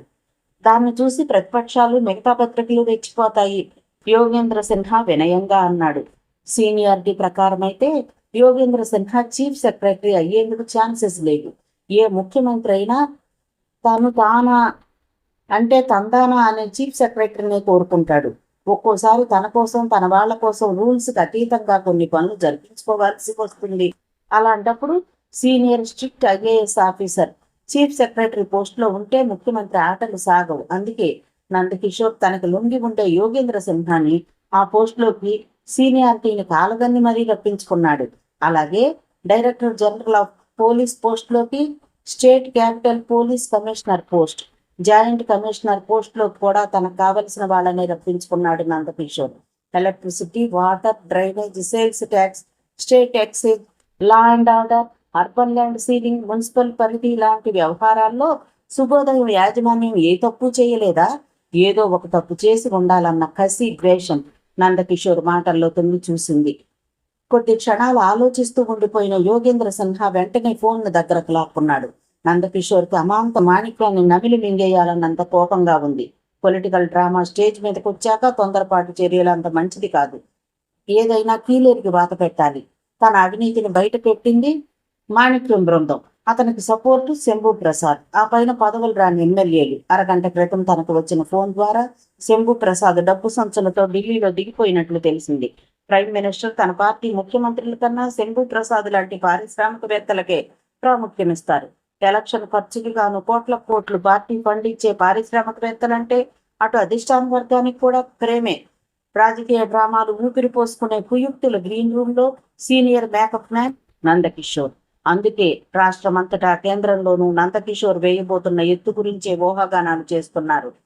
అణుయుద్ధం మరో అరక్షణంలో తనకు 4 అడుగుల దూరంలోనే జరగబోతోందని తెలిసిన క్షణంలో కూడా నందకిషోర్ సంయమనాన్ని కోల్పోడు. ఎలాంటి విపత్తు తనకు సంభవించినా దాన్ని గురించి ఆందోళన చెందకుండా దాని నుంచి తప్పించుకుంటూ ఎవ్వరూ ఊహించని ఎత్తు వేయగల మానసిక సామర్థ్యం ఉంది నందకిషోర్కి. కొందరు తమాషాకి నందకిషోర్ బ్రెయిన్ ని మ్యూజియంలో భద్రపరచాలి అని అంటే, మరికొందరు అతని తెలివితేటలు, జిత్తులు, ఎత్తులు ఎలా వచ్చాయనే దాన్ని నిర్ధారించుకునేందుకు అతని బ్రెయిన్ ని జెనెటిక్స్ ల్యాబ్ కి పంపాలని అంటూ ఉంటారు. శుభోదయం యాజమాన్యం చట్టపరంగా ఏమైనా తప్పులు చేసిందో లేదో తెలుసుకునేందుకు అవసరమైన చోట్లకు ఫోన్ చేస్తున్న యోగేంద్ర సిన్హా నందకిషోర్ వేయబోయే ఎత్తు గురించి ఓ పక్క ఆలోచిస్తూనే ఉన్నాడు. నందకిషోర్ మానసిక పరిణతిపై, తెలివితేటలపై, జ్ఞాపక శక్తిపై అందరికీ ఆరాధనాభావమే. అతని శత్రువులకు అతనంటే గౌరవంతో కూడిన భయం, అడ్మినేషన్తో కూడిన అసూయ. అతని ఆలోచన సరళిని, విశ్లేషణని అర్థం చేసుకుని అందుకు అనుగుణంగా ప్రవర్తించాలనుకునే అధికారులకు, మిత్రులకు కూడా చాలాసార్లు తికమక తప్పదు. అతని మేధ ఒక పజిల్, అతని ప్రవర్తన ఇన్స్క్రూటబుల్, ఎవరికి ఎప్పటికీ అర్థం కాని బ్రిలియంట్ డార్జిలింగ్. ప్రైమ్ మినిస్టర్ అధిష్టాన వర్గం కూడా నందకిషోర్ తెలివితేటలకు అబ్బురపడటం సర్వసాధారణం. కరప్షన్ దేముంది, ఈ రోజుల్లో సర్వసాధారణమైపోయింది. ఎంతో కొంత ఎప్పుడో ఒకసారి తినని రాజకీయ నాయకులు మహా ఉంటే ఒక 5% అంటారు. కానీ నందకిషోర్ తెలివితేటలో మింగుడు పట్టం లేదు అని అతని కన్నా సీనియర్ నాయకులు ఎన్నోసార్లు అనుకుంటూ ఉంటారు, మదనపడుతూ ఉంటారు. అలాంటి నందకిషోర్ ఇప్పుడు చురుగ్గా, వేగంగా యోచిస్తున్నాడు. అంతలో యోగేంద్ర సిన్హా చిన్న ఆధారాన్ని పట్టుకోగలిగాడు. శుభోదయం ఎడిటర్ వెంకటనారాయణ పెద్ద కూతురు ఇల్లు మున్సిపల్ పరిధులను అతిక్రమించినట్లుగా రుజువైందట. అయితే పేపర్ వాళ్లతో ఎందుకు, ఏ చర్య తీసుకున్నా రోడ్లు బాగాలేవు, డ్రైనేజ్ పాడైపోయింది, మున్సిపాలిటీ అధికారులు నిద్రపోతున్నారంటూ పేపర్లో రాసే ప్రమాదం ఉందని ఏ చర్య తీసుకోలేదట సార్, యోగేంద్ర సిన్హా ఉత్సాహంగా అన్నాడు. శభాష్. మారుతున్న జీవన వ్యయాన్ని, అవసరాలని, సమస్యల్ని విశ్లేషించి చట్టాలు చేస్తే చట్ట పరిధులను అతిక్రమించని వారు దేశ జనాభాలో కనీసం 10% ఉండేవారే. చట్టాలను గౌరవించవలసిన ప్రజలు సమస్యల వలయాల్లో, బాధల పరిశ్రమంలో మగ్గిపోతుంటే ఆ చట్టాలను తయారు చేసే మేధావులు సెంట్రల్ ఏసీ రూముల్లో, ఖరీదైన క్లబ్బుల్లో, విలాసవంతమైన హోటల్స్లో వాస్తవాలకు, నగ్న సత్యాలకు అతీతంగా సుఖిస్తున్నారు. ప్రజల కోసం చట్టాలు, చట్టాల కోసం ప్రజలు కాదనే వాస్తవాన్ని మన మేధావులు గుర్తించనంత వరకు ప్రతి ఒక్కరూ తెలుసో తెలియకో, తెలిసినా గత్యంతరం లేకో, తప్పని తెలిసినా తప్పకో, ఎక్కడో ఎప్పుడో ఒక నూలు మందమైన చట్టాన్ని అతిక్రమిస్తారు. ఇంకొంతమంది బద్ధకం వల్లో, బలుపెక్కువయ్యో, మితిమీరిన శ్రద్ధ వల్లో, అశ్రద్ధ వల్లో, అమాయకత్వం వల్లో అతిక్రమిస్తారు. అవి చిన్న తప్పులు కావచ్చు, వాటిని చూసి చూడనట్లు పోవచ్చు, క్షమించతగ్గవే కావచ్చు. మనలాంటి వాళ్లకు ఇటువంటప్పుడు ఉపయోగపడతాయి. ఆ ఏరియా ఎన్ఫోర్స్మెంట్ మున్సిపల్ ఆఫీసర్ ఎవరు? నందకిషోర్ తాపిగా ప్రశ్నించాడు. రవీంద్ర సార్. ఆహా, సాలోచనగా అన్నాడు నందకిషోర్. యాక్షన్ తీసుకోమంటారా? తెల్లవారేసరికి ఆ బిల్డింగ్ నామరూపాలు లేకుండా చేసేయమంటారా? 6 నెలల క్రితమే నోటీసులు, హెచ్చరికలు అయిపోయాయట. ఇప్పుడు ఏ చర్య తీసుకున్నా చట్టపరంగానే ఉంటుంది. ఆ వెంకటనారాయణ ఏమీ చేయలేడు. తన అల్లుడిదే తప్పని మనమేం చేయించినా నోరెత్తలేడు. యోగేంద్ర సిన్హా ఉత్సాహపడిపోయాడు. అదే దాన్నే బుర్రలో గుజ్జు లేదనేది. యోగేంద్ర సిన్హా ముఖం చిన్నబుచ్చుకున్నాడు. మనము ఇంటికి కూలగొట్టేస్తాం, బానే ఉంటుంది. తన అల్లుడిదే తప్పు కనుక వెంకటనారాయణ నోరెత్తలేడని మీ ఉద్దేశం కదా? కానీ నోరెత్తుతాడు. నందకిషోర్ మాటలకు యోగేంద్ర సిన్హా ఆశ్చర్యపోయాడు. ఎలా సార్ పాజిబిలిటీ? అది తప్పని తెలుసు. నా అల్లుడు మున్సిపల్ స్థలాన్ని ఆక్రమించాడు, నిజమే. అది మున్సిపాలిటీ వారికి ఎప్పుడు తెలిసింది? 6 నెలల క్రితం. మరి అప్పటి నుంచి ఆ శాఖ ఏం చేస్తోంది? నిద్రపోతోందా? ఎందుకు యాక్షన్ తీసుకోలేదు? అంటే ప్రభుత్వం పని చేయటం లేదనేగా. అయినా ఇప్పుడు హఠాత్తుగా నా అల్లుడు తప్పు చేశాడని ఎందుకు ముందుకొచ్చినట్లు? నేను నా పేపర్లో ముఖ్యమంత్రి అవినీతి గురించి రాశానని పగపట్టారన్నమాట. ముఖ్యమంత్రి ప్రమేయం లేదని ఎవరైనా అనగలరా? ఉన్న నిజాన్ని బయట పెడితే నన్నేమీ చెయ్యలేక నా బంధువుల మీద కక్ష సాధింపు చర్యలు చేపట్టారన్నమాట అని రాసే ప్రమాదం లేదా? ఉంది కదా. మరి నందకిషోర్ వైపు విస్మయంగా చూశాడు. తన తొందరపాటుకి సిగ్గుపడ్డాడు యోగేంద్ర సిన్హా. మరేం చేయమంటారు? నెమ్మదిగా అడిగాడు అతను. రవీంద్ర అవినీతికి పాల్పడాలి, గంభీరంగా అన్నాడు నందకిషోర్. ఆయన మాటలకు విస్తుపోయాడు సిన్హా. ముఖ్యమంత్రి స్ట్రాటజీ ఏమిటో అర్థం కాక పిచ్చి చూపులు చూశాడు. ఆ ఆఫీసర్ చర్య తీసుకుంటానని ఎడిటర్ అల్లుడు ఇంటికి వెళ్ళాలి. చట్టాన్ని తెలిసి అతిక్రమించే వాడికి ఆ చట్టానికి ప్రతినిధులు కళ్ళెర్ర చేస్తే ఎంతో కొంత మొట్ట చెప్పాలని కూడా ముందే తెలిసి ఉంటుంది. సో ఈ అధికారి కళ్ళెర్ర చేసి కాసు కావాలని పరోక్షంగా తెలియచెప్పాలి. అతను తన లక్షలు ఖరీదు చేసే ఇంటిని రక్షించుకునేందుకు జేబులో చెయ్యి పెట్టి బయటకు తీస్తాడు. సరిగ్గా ఆ టైంకి యాంటీ కరప్షన్ వాళ్ళు ఆ ప్రాంతంలో ప్రత్యక్షం అవ్వాలి. ఆ ఇద్దరిని అరెస్ట్ చేయాలి, అల్లరి చెయ్యాలి. రోజు ఉదయమే ప్రెస్ కాన్ఫరెన్స్ పెట్టాలి. శుభోదయం పేపర్ అంటే పడని మిగతా పేపర్స్ వాళ్ళని బుజ్జగించాలి, వారి బొజ్జ నింపాలి, రెచ్చగొట్టాలి. అప్పుడు కొన్ని అబద్ధాలు చెప్పాలి. ప్రభుత్వ ఉద్యోగులైన మేము మా డ్యూటీ చేయడానికి వెళితే శుభోదయం పేపర్ మాదే, దాని యజమాని ఎడిటర్ నాకు మామగారు, నా జోలికొస్తే మీ టాప్ లేపేస్తాను అని వెంకటనారాయణ అల్లుడు దుర్భాషలాడాడని నమ్మబలకాలి. అప్పుడేం జరుగుతుందో చెప్పక్కర్లేదు కదా. నవ్వుతూ అన్న ముఖ్యమంత్రి నందకిషోర్ని చూసి సిన్హా ఉలిక్కి పడ్డాడు. రాజకీయాలంటే అంతే మరి, మన చేతికే కాదు, మన మనుషులుగా ముద్రపడిన వారి చేతులు కూడా మట్టి అడుక్కోకూడదు. చిన్నపిల్లల ఉక్రోషం, రౌడీల మూర్ఖత్వం, అసూయ, ద్వేషం బయటకు కనపడకూడదు. తొందరపడి భౌతికపరమైన చర్య తీసుకోకూడదు. తెలివిగా శత్రువు ఆయువు పట్టు మీద దెబ్బ కొట్టాలి. దెబ్బ పైకి చెప్పుకోలేక, పక్కలేక, మెంగలేక గిలగిల్లాడాలి. బై రిపోర్టర్ రామరాజు, శుభోదయం ఎడిటర్ వ్యవహారం కూడా చూడాలి అన్నాడు నందకిషోర్ పెద్ద ఎత్తుకు సమాయత్తమవుతూ. టైంలో గ్రీన్ ఫీల్డ్స్ లో పీబీఎక్స్ రూమ్ లో ఉన్న గోపీనాథం నిర్విరామంగా వస్తున్న ఫోన్ కాల్స్ ని రిసీవ్ చేసుకుంటూ కేంద్రంలో రాష్ట్రంలో జరుగుతున్న మార్పుల్ని, శత్రువుల ఎత్తుగడల్ని తెలుసుకుంటూ ఎప్పటికప్పుడు నందకిషోర్కి తెలియజేస్తున్నాడు. అలా తెలిసిన వాటిల్లో ముఖ్యమైనది శంభు ప్రసాద్ కోట్లాది ధనరాశులతో ఢిల్లీలో మకాం చేయడం. నందకిషోర్ కోపం మాణిక్యం మీద నుంచి శంభు ప్రసాద్ మీదకి మళ్ళింది. నాకు ఉద్యోగాన్ని ఆయన ఇప్పించలేరు, రిషి మెడికేర్ క్యాంటీన్లో అవంతికి ఎదురుగా కూర్చుంటూ అన్నాడు. అవంతి ఆశ్చర్యపోయింది. అవును, నేను ఆల్రెడీ ఎస్ఐ సెలక్షన్స్ లో ఎన్నికై ట్రైనింగ్ కూడా తీసుకున్నాను. క్రైమ్స్ ఇన్స్పెక్టర్ గా పోస్టింగ్ వచ్చింది. 4 రోజుల్లో జాబ్ లో చేరతాననగా ఇన్స్పెక్టర్ కి నాకు గొడవ జరిగింది. Police officers training mess contractor తో మా ఇన్స్పెక్టర్ కుమ్మక్కై నిధులు మింగేసి మాకు నాసిరకం ఫుడ్ పెట్టించేవాడు. దాన్ని నేను ఆధారాలతో పట్టుకోవడంతో నా మీద ఫైర్ అయి నా సర్వీస్ రికార్డులో బ్యాడ్గా రాశాడు. దాంతో నన్ను జాబ్లోకి తీసుకోలేదు. ఇది గత చరిత్ర, నీకు తెలియని చరిత్ర. ఇప్పుడు చెప్పు, ఆ చోడప్ప గారు నాకు పోలీస్ డిపార్ట్మెంట్లో ఉద్యోగం ఇప్పించగలరా? రిషి టీని చప్పరిస్తూ తాపీగా అనుకుంటే అప్పటి వరకు ఆ సంగతి తెలియని అవంతి విస్తుపోయింది. ఇంత జరిగిందా? నాకు మాట మాత్రంగానైనా చెప్పలేదు. అయినా నువ్వు చేసింది తప్పేం కాదు. ఈ విషయం డిఐజీ చోడప్ప గారికి తెలియజేస్తే నీకు తిరిగి జాబ్ ఇప్పించగలరు. నాకు ఆ నమ్మకం ఉంది. దిల్ సినిమాలో కొత్త సాంగ్ పెట్టారు తెలుసా? రిషి సీరియస్ గా అన్నాడు. రిషి, అవంతి కళ్ళెర్ర చేస్తూ అంది. ఎల్లి అనురాధ పాడ్వాల్, ఉదిత్ నారాయణ ఎంత ఉద్వేగంగా పాడారనుకున్నావు? ప్రేమ పట్ల విముఖత చూపేవారు సైతం గొంతులోతు ప్రేమలో కూరుకుపోవడం ఖాయం. రాబోతున్న నవ్వును బలవంతంగా పెదాల మాటను దాచుకుంటూ మరింత సీరియస్ని అభినయిస్తూ అన్నాడు రిషి. నిన్ను పై పంటితో కింది పెదవిని పొరుగుతూ గుడ్లు ఉరిమింది అవంతి. నిజంగా నిజం, ఆ పాట ఎంత బాగుందో. ఆ పాటని రికార్డు చేసే దృశ్యాలంత ఉత్తేజంగా ఉన్నాయి. వీడియో క్యాసెట్స్ లో చూపిస్తున్నారులే. పబ్లిసిటీ కోసం అది చూడాల్సిందే. యూనో, గాయకురాళ్ళంతా అందంగా ఉండరు సాధారణంగా, కానీ అనురాధ పాడ్వాల్ చాలా అందంగా ఉంటుంది. ఆమె నవ్వుతూ పాడుతుంటే ఉంటుంది. అవంతి రిషి మాటలు పూర్తి కాకుండానే లేచి నుంచింది. అదే నీ కోపం? నీ అంత అందంగా ఉండదులే. పి సుశీల, జానకి, జిక్కి, లతా మంగేష్కర్, ఆశా భోంస్లే కంటే అందంగా ఉంటుంది. నీకంటే కాదులే. రిషి నెత్తి మీద ఒక్కటేద్దామని లేచిన అవంతి అప్పుడే అక్కడికి వచ్చిన వ్యక్తిని చూసి సిగ్గుపడిపోతూ ఆగిపోయింది. ఏమ్మా, బాగున్నావా? చూడప్ప వారి పక్కనే కూర్చుంటూ అడిగాడు. గుడ్ మార్నింగ్ అంకుల్, ఇప్పుడే మీ గురించి రిషికి చెప్తున్నాను అంది అవంతి రిషి మీద పెళ్ళుబుకిన అసహనాన్ని, ఉక్రోషాన్ని అణుచుకుంటూ.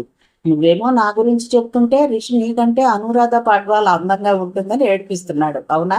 ఆయన తమ మధ్య సంభాషణ విన్నందుకు చిన్నపిల్లలా సిగ్గుపడిపోయింది. రిషికి ఆయనే డిఐజీ చోడప్ప అని అర్థమైపోయింది. నాకంతా అర్థమైపోయిందమ్మా. ఏం బాబు, నీ తప్పు లేనప్పుడు నువ్వెందుకు శిక్ష అనుభవించాలి? మీదే బ్యాచ్? చోడప్ప రిషి కేసు చూస్తూ అడిగాడు. 1988 బ్యాచ్. బట్ రిషి సందేహిస్తూనే అన్నాడు. నీకు క్రైమ్ బ్రాంచ్ ఇన్స్పెక్టర్గా జాబ్ చేయడానికి అభ్యంతరం లేదుగా? చోడప్ప తిరిగి ప్రశ్నించాడు. లేదు సార్, రిషి అవంతి కేసు చూస్తూ అన్నాడు. 1988 బ్యాచ్ ఇన్స్పెక్టర్ ఎవరో నాకు తెలుసు. అతని ప్రవర్తనపై ఆల్రెడీ ఒక ఫైల్ పుటప్ అయి ఉంది. రేపు నేను హైదరాబాద్ వెళ్ళగానే ఆ ఫైల్ తెప్పించి అన్ని పనులు 2 రోజుల్లో జరిపించేస్తాను.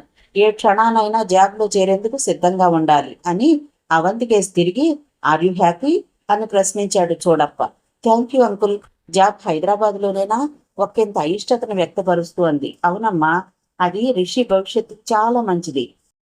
సాధారణంగా స్టేట్ క్యాపిటల్లో ముందు పనిచేస్తే ప్రొసీజర్స్, ఫైలింగ్ సిస్టమ్, ఐపీసీని బాగా స్టడీ చేయవచ్చు. బై ప్రస్తుతం నేను క్రైమ్ బ్రాంచ్ డిఐజీగానే పనిచేస్తున్నాను.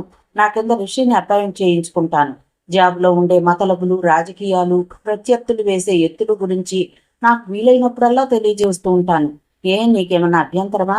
లేదు, కానీ నాకు అర్థమైందమ్మా. నువ్వు మద్రాసు వదిలి హైదరాబాద్ రావాల్సి ఉంటుంది, అంతేనా? అవునన్నట్లుగా తలూపింది అవంతి. కాబోయే భార్యాభర్తలు ఓ చోట ఉంటేనే బాగుంటుంది. పెళ్ళయ్యాక కూడా ఇబ్బంది లేకుండా ఉంటుంది. నీకేం తల్లి, ప్రూవెన్ డాక్టర్వి. హైదరాబాద్లోనూ అపోలో, మెడ్విన్, మెడినోవా, సిడిఆర్ లాంటి పెద్ద పెద్ద హాస్పిటల్స్ ఉన్నాయి కదా. ఎందులోనైనా నీకు జాబ్ వస్తుంది, కాదంటావా? అవుననుకోండి అంకుల్, బట్ అవంతికి హైదరాబాద్ అంటే అయిష్టం అంకుల్, రిషి అన్నాడు ఆమె తరఫున. అదేమన్నట్లుగా చూశాడు చూడప్ప. ఆమె కొద్ది క్షణాలు మౌనంగా ఉండిపోయింది. రిషికి కూడా అవంతికి హైదరాబాద్ అంటే ఇష్టం లేదని మాత్రమే తెలుసు తప్ప ఎందుకనే కారణం మాత్రం తనకు తెలియదు. హైదరాబాద్ పేరెత్తగానే ఆమె మూడ్ ఆఫ్ అవటం గమనించి ఆ విషయం గురించిన వివరాల్లోకి ఎప్పుడూ వెళ్లలేదు అతను. ఆమె ఒక నిర్ణయానికి వచ్చేందుకు తీవ్రంగా యోచిస్తుందని అర్థం చేసుకున్న చూడప్ప కూడా మౌనంగా ఉన్నాడు. జాబ్ లేదని నిస్పృహలో ఉన్నాడు రిషి. ఇప్పుడు వస్తున్న జాబ్ని తనకు హైదరాబాద్ మీదున్న ఇష్టంతో జాబ్ వద్దనంటే ఎందుకనేది ఆ ఇద్దరికి చెప్పవలసి ఉంటుంది. అలా చెప్పడం తనకిష్టం లేదు. తానెవరన్నది తాను గుర్తు చేసుకునేందుకు తనకిష్టం లేదు. అలాంటప్పుడు వారికి ఎలా చెప్పగలుగుతుంది? మీకు ఆజ్ఞలు జారీ చేసే ముఖ్యమంత్రి తన తండ్రే అని డిఐజీ చూడప్పకి ఎలా చెప్పగలుగుతుంది? చెప్పి ఆయనలో 1,00,000 సందేహాల్ని, అనుమానాల్ని, ఆసక్తిని రేపినట్లవుతుంది. తనెవరైంది రిషికి తెలిస్తే తనెలా రియాక్ట్ అవుతాడో తెలియదు. యాదృచ్ఛికం ఎంత బలీయంగానూ అనూహ్యమైన మలుపుకు కారణమవుతుందా? ఇప్పటికే తాను హైదరాబాద్ వదిలి బొంబాయి వెళ్ళింది. అక్కడ ఊపిరాడని జనజీవన స్రవంతిని జీర్ణించుకోలేక మద్రాసు వచ్చేసింది. తిరిగి హైదరాబాద్ అంటే భూమి గుండ్రంగా ఉందని రుజువు చేసినట్లా, తాను గుండ్రంగా తిరుగుతున్నట్లా. చూడప్ప జాబ్ ఇప్పించినా, జాబ్లో చేరాలన్నా తుది నిర్ణయం తీసుకోవలసింది అవంతి మాత్రమే. ఆ విషయం ఆ ఇద్దరికీ తెలుసు. అందుకే నిర్ణయం తీసుకునేందుకు ఆమె కొంత టైం ఇవ్వటం సముచితమనే ఉద్దేశంతో ఇద్దరూ మౌనంగా ఉండిపోయారు. ఆమె తీవ్రంగా ఆలోచిస్తోంది. ఏ వ్యక్తి జీవితమైనా, జీవన పంథ అయినా ఒకే ఒక్క సంఘటన మూలంగా ఎక్కడో ఓ మూల దాగిన అనామకుల నిర్ణయం పైన కూడా అనూహ్యమైన మలుపు తిరుగుతుంది. సద్దాం హుస్సేన్తో చర్చలు జరపాలని జార్జ్ బుష్ నిర్ణయించారని వైట్ హౌస్ నుంచి చిన్న వార్త గుబ్బుమంటే ప్రపంచవ్యాప్తంగా ఇంధనం ధరల్లో గొప్ప మార్పు వస్తుంది. కేంద్ర ఆర్థిక మంత్రి ఉబిసిపోక ఫలానా వస్తువుల్ని దిగుమతుల జాబితాలోంచి తీసేయాలనుకుంటున్నాం అని సరదాగా ఒక సాధారణ వ్యక్తితో అంటే చాలు, దేశవ్యాప్తంగా పారిశ్రామిక రంగం పరుగులెత్తుతుంది. ప్రచార సాధనాలు ఎంతగా విస్తరించుకోకపోతే ఒక్కోసారి అంత ప్రమాదం కూడా సంభవిస్తుంది. అవంతి తన వృత్తిపరమైన బాధ్యతతో ఒక పాపకు ఆపరేషన్ చేసింది. అది విజయవంతమైంది. ఆ పాప తాత అనుకోకుండా ఒక డిఐజీ పొజిషన్లో ఉన్న ఒక పెద్ద పోలీసు ఆఫీసర్. ఆయన స్పందించారు. అవంతి పట్ల కృతజ్ఞత పెంచుకున్నారు. అంతటితో ఆగక ఆమెను కలిసి కృతజ్ఞతలు చెప్పి ఒక కోరిక కోరుకోమన్నారు. అవసరంలో ఉన్న అవంతి రిషికి ఉద్యోగం ఇప్పించమంది. ఆయన సరే అన్నారు. అనుకోకుండా రిషి ట్రైనింగ్ పూర్తి చేసినా వేరే కారణం మీద జాబ్లో చేరలేకపోయాడు. చేసిన అధికారి పనిచేసే డిపార్ట్మెంట్, రిషి ట్రైనింగ్ అయిన డిపార్ట్మెంట్ ఒక్కటే. తాను జాబ్ తిరిగి ఇప్పిస్తానన్నాడా అధికారి. ఆంధ్రప్రదేశ్కి ముఖ్యమంత్రి అయిన నందకిషోర్ అనూహ్యమైన పరిస్థితుల్లో ముఖ్యమంత్రి అయ్యాడు. పదవి వ్యామోహంతో చేయకూడని పనులు చేస్తున్నాడు. అవి నచ్చని అవంతి తండ్రికి దూరమై బొంబాయి చేరుకుంది. అక్కడ ఉండలేక మద్రాసు వచ్చింది. తన మనవరాలకి ట్రీట్మెంట్కి చూడప్ప మద్రాసు వచ్చాడు. అక్కడ అందరూ కలిశారు. రిషి జాబ్ కోసం పాత్రలన్నీ తిరిగి హైదరాబాద్కు చేరుకోబోతున్నాయి. నందకిషోర్ తన పదవిని దక్కించుకోవడం కోసం గతంలో ఏ ముఖ్యమంత్రి వేయని ఎత్తు వేయబోతున్నాడు. నీతి నిజాయితీలంటే ప్రాణమిచ్చే రిషి ముఖ్యమంత్రి వేయబోతున్న ఎత్తులోకి ఎంటర్ కాబోవడం కూడా కేవలం యాదృచ్ఛికమే. సిద్ధమైంది. ఎందుకో తెలుసా? ముఖ్యమంత్రి పదవి నుంచి నన్ను తప్పించేందుకు. నందకిషోర్ గంభీరంగా అన్నాడు. అవునవును, నాకు ఇన్ఫర్మేషన్ వచ్చింది. ఇదంతా నా పొరపాటే. ఆ రోజు రామదాస్ ఏం చెప్పినా అది పత్రికల్లో రాకూడదని ఆదేశించానే తప్ప ఏం చెప్పాడన్నది పట్టించుకోలేదు. ఆ రాత్రి రామదాసు రోజ్ గార్డెన్లో మీ గురించి మంచిగానే చెప్పాడట. మంచిగా చెప్పినట్టు మనకు తెలిసిపోయి ఉంటే మాణిక్యం రామదాసు ద్వారా పెద్ద ఎత్తు వేయబోతున్నట్లు పసిగట్టేవాణ్ణి. మైకేల్ రాజు ఫీల్ అయ్యాడు.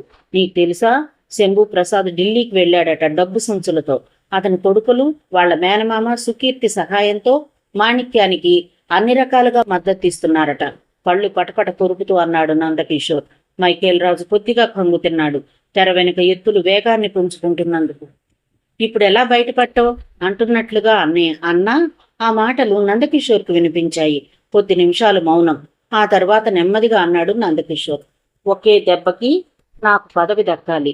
శంభు ప్రసాద్, అతన్ని సపోర్ట్ చేసే సీఎం అసమ్మతి వర్గం, అసంతృప్తి వర్గం షాక్ తినాలి. ఎలా? మైకేల్ రాజు టక్కున అడిగాడు. నిన్ను అసోసియేట్ చేయటం ద్వారా. నందకిషోర్ ఎంతో సంయమనంతో బేస్ వాయిస్తో గంభీరంగా అంటుండగానే మైకేల్ రాజు పక్కలో బాంబు పడినట్లుగా అదిరిపడ్డాడు. ముఖ్యమంత్రి నందకిషోర్ అన్నదేమిటో కొద్ది క్షణాల వరకు మైకేల్ రాజుకు అర్థం కాలేదు.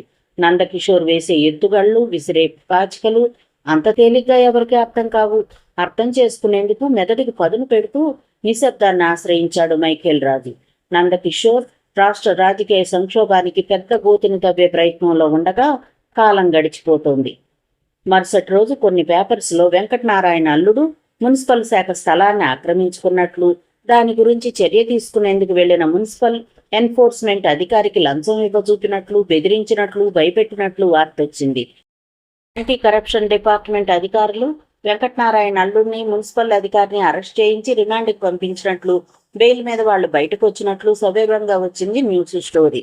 ఎందరికో నీతులు చెప్పే పత్రికాధిపతుల బంధువులు ఇలాంటి పనులు చేయవచ్చా అంటూ కొందరు ప్రజాప్రతినిధులు నందకిషోర్ ఎత్తుగడలోని భాగంగా రెచ్చిపోయారు. అవన్నీ చూసిన వెంకటనారాయణ సిగ్గుతో చితికిపోయాడు. తనలో తానే కుళ్ళిపోయాడు.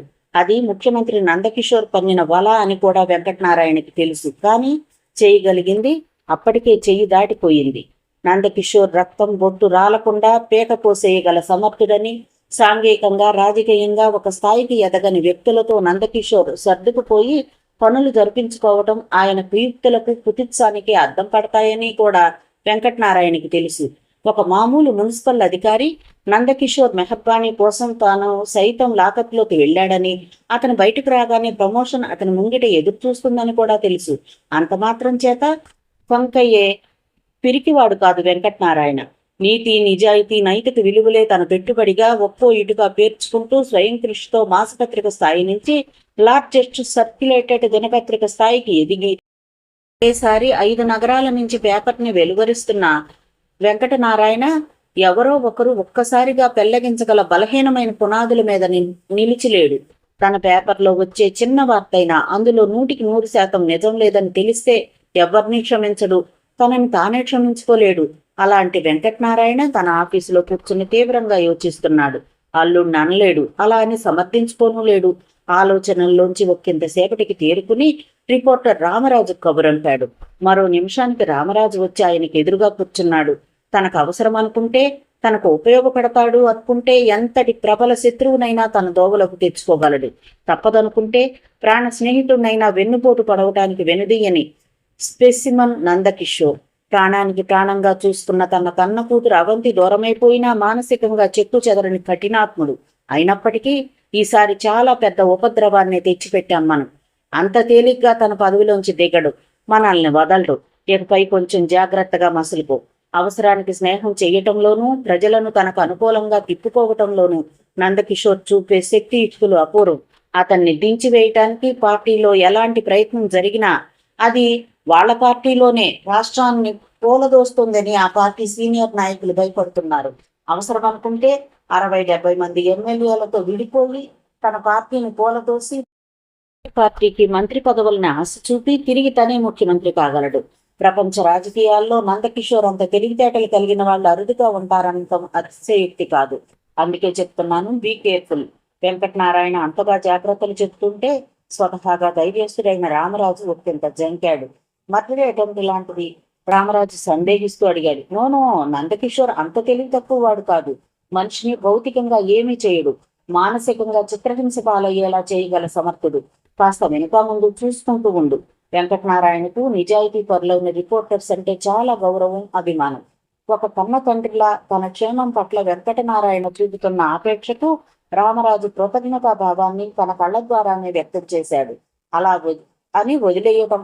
రామరాజు సందేహాన్ని వెంకటనారాయణ మధ్యలోనే అడ్డుకున్నాడు. అలా అని ఎవరన్నారు? నందకిషోర్ పట్టణ భూముల విషయంలో ప్రపంచంలో ఏ నాయకుడు చేయనన్ని అక్రమాలు చేశాడు. నిధుల దుర్వినియోగం, అవినీతి పరులైన కాంట్రాక్టర్స్ తో అతనికున్న స్నేహ సంబంధాలు, వారి నుంచి అతనికి అందుతున్న పెద్ద మొత్తాలు అతని స్థానాన్ని స్థిరం చేస్తుంది. కోర్టు స్టే ఇచ్చినా నగరంలో భవనాల నిర్మాణం ఆగటం లేదు. 285 భవనాల నిర్మాణంపై కోర్టు స్టే ఇచ్చింది. దానివల్ల బిల్డర్లేమి జంకలేదు. కారణం నందకిషోర్. స్టేతో నిర్మాణాలు ఆగిపోలేదు. కోర్టు ఆదేశాలను సైతం ధిక్కరించి నిర్మాణాలు కొనసాగుతూనే ఉన్నాయి. అది నందకిషోర్ కలేజా. మహామేధస్సున్న మొరటు రాజకీయవేత్త. అందుకే మనం కూడా ఆచితూచి అడుగు వేయాలి. అదును చూసి ఆయువు పట్టు మీద దెబ్బ కొట్టాలి. అతను పదవిలోంచి తప్పుకుంటే తప్ప మన రాష్ట్రానికి పట్టుకున్న శని వదలదు. బై శంభు ప్రసాద్ ప్రస్తుతం ఢిల్లీలో తన సహచరులతో ధనరాశులతో మకాన్ చేసినట్లుగా తెలుస్తోంది. మొత్తానికి రాష్ట్ర రాజకీయాలు చిత్ర విచిత్రమైన మలుపులు అతి తక్కువ కాలంలో తిరగనున్నాయి. నీకు సహాయకుడుగా మరో 2 రిపోర్టర్స్ తీసుకో. స్టోరీని అలక్ష్యం చేయకు. ఉంటాను మరి అంటూ ఎవరికి ఫోన్ చేసే పనిలో నిమగ్నంగా అయిపోయాడు వెంకటనారాయణ. రామరాజు బయటకు నడిచాడు. మాణిక్యం శిబిరంలో ఆనందోత్సాహాలు పురకలు వేస్తున్నాయి. ప్రధానమంత్రి, అధిష్టాన వర్గం, నందకిషోర్ ముఖ్యమంత్రి అభ్యర్థిత్వం పట్ల అసంతృప్తితో ఉన్నట్లుగా వార్తలు రావడం ఆరంభమైంది. నందకిషోర్ చేసిన అవినీతి పనులపై పెద్ద ఫైలే సిద్ధమైంది. రామదాస్కి మరికొంత సొమ్ము శంభు ప్రసాద్ శిబిరం నుంచి చేరవేయబడింది. దాంతో అతను ప్రతిరోజు ఏదో ఒకటి పత్రికల ముందు చెప్పేస్తున్నాడు. ప్రతి విషయమై విరుచుకు పడుతున్నాడు.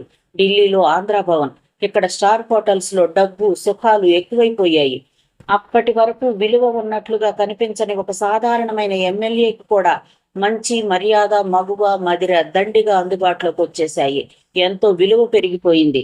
ప్రజలకు ఎలక్షన్స్ ముందు విలువ పెరిగినట్లే ఎమ్మెల్యేలకు కూడా రాజకీయ సంక్షోభంలో విలువ పెరిగిపోతుంది.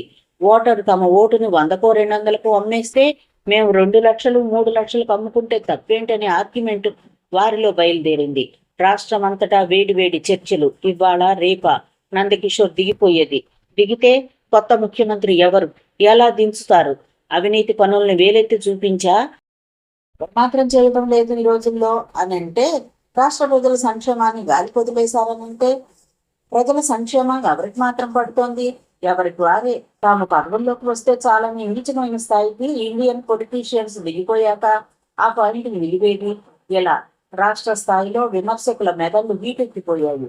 వెంకటనారాయణ అల్లుడు తనతో పుట్టుకుని మున్సిపాలిటీ స్థలాన్ని వదిలేసేందుకు, పెనాల్టీ చెల్లించేందుకు సిద్ధమైపోయాడు. ఆ మరుసటి రోజు శుభోదయం పేపర్లో మరో వార్త వచ్చింది. వరద ప్రాంతాలకు ప్రపంచ బ్యాంకు నిధులు కేటాయించిన ప్రాంతాలకు వెళ్లేందుకు ప్రభుత్వాధికారుల ఆరాటం అనే బ్యానర్ కింద, ప్రభుత్వోద్యమం అంటే దండుకోవటమే అనే ఉద్దేశంతో కొందరు అధికారులు తమ ట్రాన్స్ఫర్ కై లక్షలు లంచాలుగా ఇస్తున్న వైనం అంటూ ఆ వార్త సాగిపోయింది. నందకిషోర్ను పదవులోంచి దించేందుకు భయపడుతున్న ప్రధాని, అధిష్టాన వర్గం అనే బ్యానర్ కింద మరికొంత విశ్లేషాత్మకమైన వార్త ప్రచురింపబడింది. ఏ క్షణంలోనైనా ఎలక్షన్స్ రావచ్చు. ఈ స్థితిలో ముఖ్యమంత్రిని మార్చి కొత్త వారిని ఆ పదవిలోకి తీసుకువస్తే పార్టీ నిధికి అందే మొత్తాలు తగ్గిపోవచ్చు. ఏ ఫైలు మీద సంతకం పెడితే ఎంత వస్తుందనేది తెలుసుకునేందుకు కొత్త మంత్రికి చాలా సమయం పడుతుంది. పుణ్యకాలం కాస్త ఇలా గడిచిపోతే ఎలక్షన్స్ కి నిధులు ఎలా సమకూరుతాయి? అందుకే నందకిషోర్ పదవి పదిలం కావచ్చు అని మరో వార్త. ఇవన్నీ ఇలా ఉండగా నందకిషోర్ మాత్రం ఏమాత్రం తొనకుండా బెనకుండా యథావిధిగా తన పనులు తాను చేసిపోతున్నాడు. ఏం చేస్తారు, ఏం చేయగలరన్న ధీమాన్ని తన ప్రవర్తన ద్వారా, చర్యల ద్వారా వ్యక్తం చేస్తున్నాడు. అతని ధైర్యం ఏమిటో అర్థం కాక పరిశీలకులు విసిపోతున్నారు. మొత్తానికి అవంతి మద్రాస్ వదిలి హైదరాబాద్ వచ్చేందుకు అంగీకరించింది. ఆ సాయంత్రమే చోడప్ప రిక్షని తీసుకుని హైదరాబాద్ బయలుదేరాడు. తాను రిజిగ్నేషన్ ని అవంతి చాలా కష్టం మీద మెడికేర్ యాజమాన్యంతో ఒప్పించుకోగలిగింది. ఆమెకు రిషికి ఉద్యోగం వస్తోందని ఓ పక్క సంతోషం, తండ్రి అధికార పరిధిలోకి తిరిగి వెళ్లవలసి వచ్చినందుకు గాను అయిష్టత ఉంది. అయినా తప్పడం లేదు. సామాన్లు సర్దుకోనారంభించింది. ప్రస్తుతానికి డిఐజీ చోడప్ప గారి ఇంట్లోనే రిషి అవంతి మకాం అని అంతకు ముందు రోజే ప్రకటించబడింది. ఇద్దరు ఉద్యోగాల్లో చేరాక పెళ్లి చేసుకుని వేరే ఇల్లు తీసుకోవాలనే అభిప్రాయానికి వచ్చారు అందరు. అతను వెళ్ళిపోతే మా కంపెనీ షేర్లు బాగా పుంజుకుంటాయి. కొత్త ముఖ్యమంత్రి ప్రమాణ స్వీకారం రోజే షేర్ 100కి తిరిగినా ఆశ్చర్యపోనక్కర్లేదు. నేను లాభపడితే మీరు లాభపడిపోయినట్లేగా. డబ్బుకి వెనుకాడొద్దు. ఈసారి ఎలాగైనా నందకిషోర్ దిగిపోవాలి. ఏం చేస్తారో నాకైతే తెలీదు. పని జరిగిపోవాలంతే. శంభు ప్రసాద్ పైప్లో పొగాకును దట్టిస్తూ అన్నాడు. అధిష్టాన వర్గంలోని సీనియర్ నాయకుడు సీరియస్ గా ప్రచారాలు చేస్తూ నందకిషోర్ని ఎలా ఎదుర్కోవాలో ఆలోచిస్తున్నాడు. నందకిషోర్ని పదవి నుంచి దింపటానికి ప్రధానమంత్రికి కూడా ఇష్టమే, కానీ రాష్ట్రంలో మన పార్టీ దెబ్బతినకుండా చెక్కు చెదరకుండా ఆ పని జరిగిపోవాలని ఆయన అభిష్టం. ఇది చాలా డెలికేటెడ్ సిచ్యువేషన్. ఏ మాత్రం అటు ఇటు అయినా మరో పార్టీతో కలిసి ప్రభుత్వాన్ని ఏర్పాటు చేయడానికి నందకిషోర్ వెనుకాడు. బుద్ధి కంటే మెల్లమేలు. పార్టీ అధికారం నుంచి దిగిపోయే కన్నా నందకిషోర్ నాయకత్వంలోనైనా పార్టీ రాష్ట్రంలో అధికారంలో ఉండటమే మంచిదని సీఎం అభిప్రాయం. ఆయన ఆర్గ్యుమెంట్ను కాదనలేదు. నందకిషోర్ టక్కరి కపటి. వేలికేస్తే కాలుకేస్తాడు, కాలుకేస్తే వేలికేస్తాడు. రాష్ట్ర రాజకీయాల నుంచి గ్రామ రాజకీయాల వరకు అందవేసిన చెయ్యి. ఆకర్షణాన్ని సైతం తనకు అనుకూలంగా మార్చుకోగల మేధావి. చూద్దాం ఎట్లేం జరుగుతుందో. ఎప్పటికప్పుడు నందకిషోర్ కదలికలపై కన్ను వేసి మళ్ళీ పరిచేందుకు అక్కడ కొంతమంది మన వాళ్ళు ఉన్నారు. ప్రస్తుతం అతని వెనుక ఎంతమంది ఎమ్మెల్యేలు ఉన్నారన్న విషయంపై అంచనాలు తయారవుతున్నాయి. అది జరగగానే మన స్ట్రాటజీ సిద్ధమవుతుంది. రాజకీయాల్లో అపార అనుభవం ఉన్న ఒక సీనియర్ నాయకుడు అన్నాడు సాలోచనగా.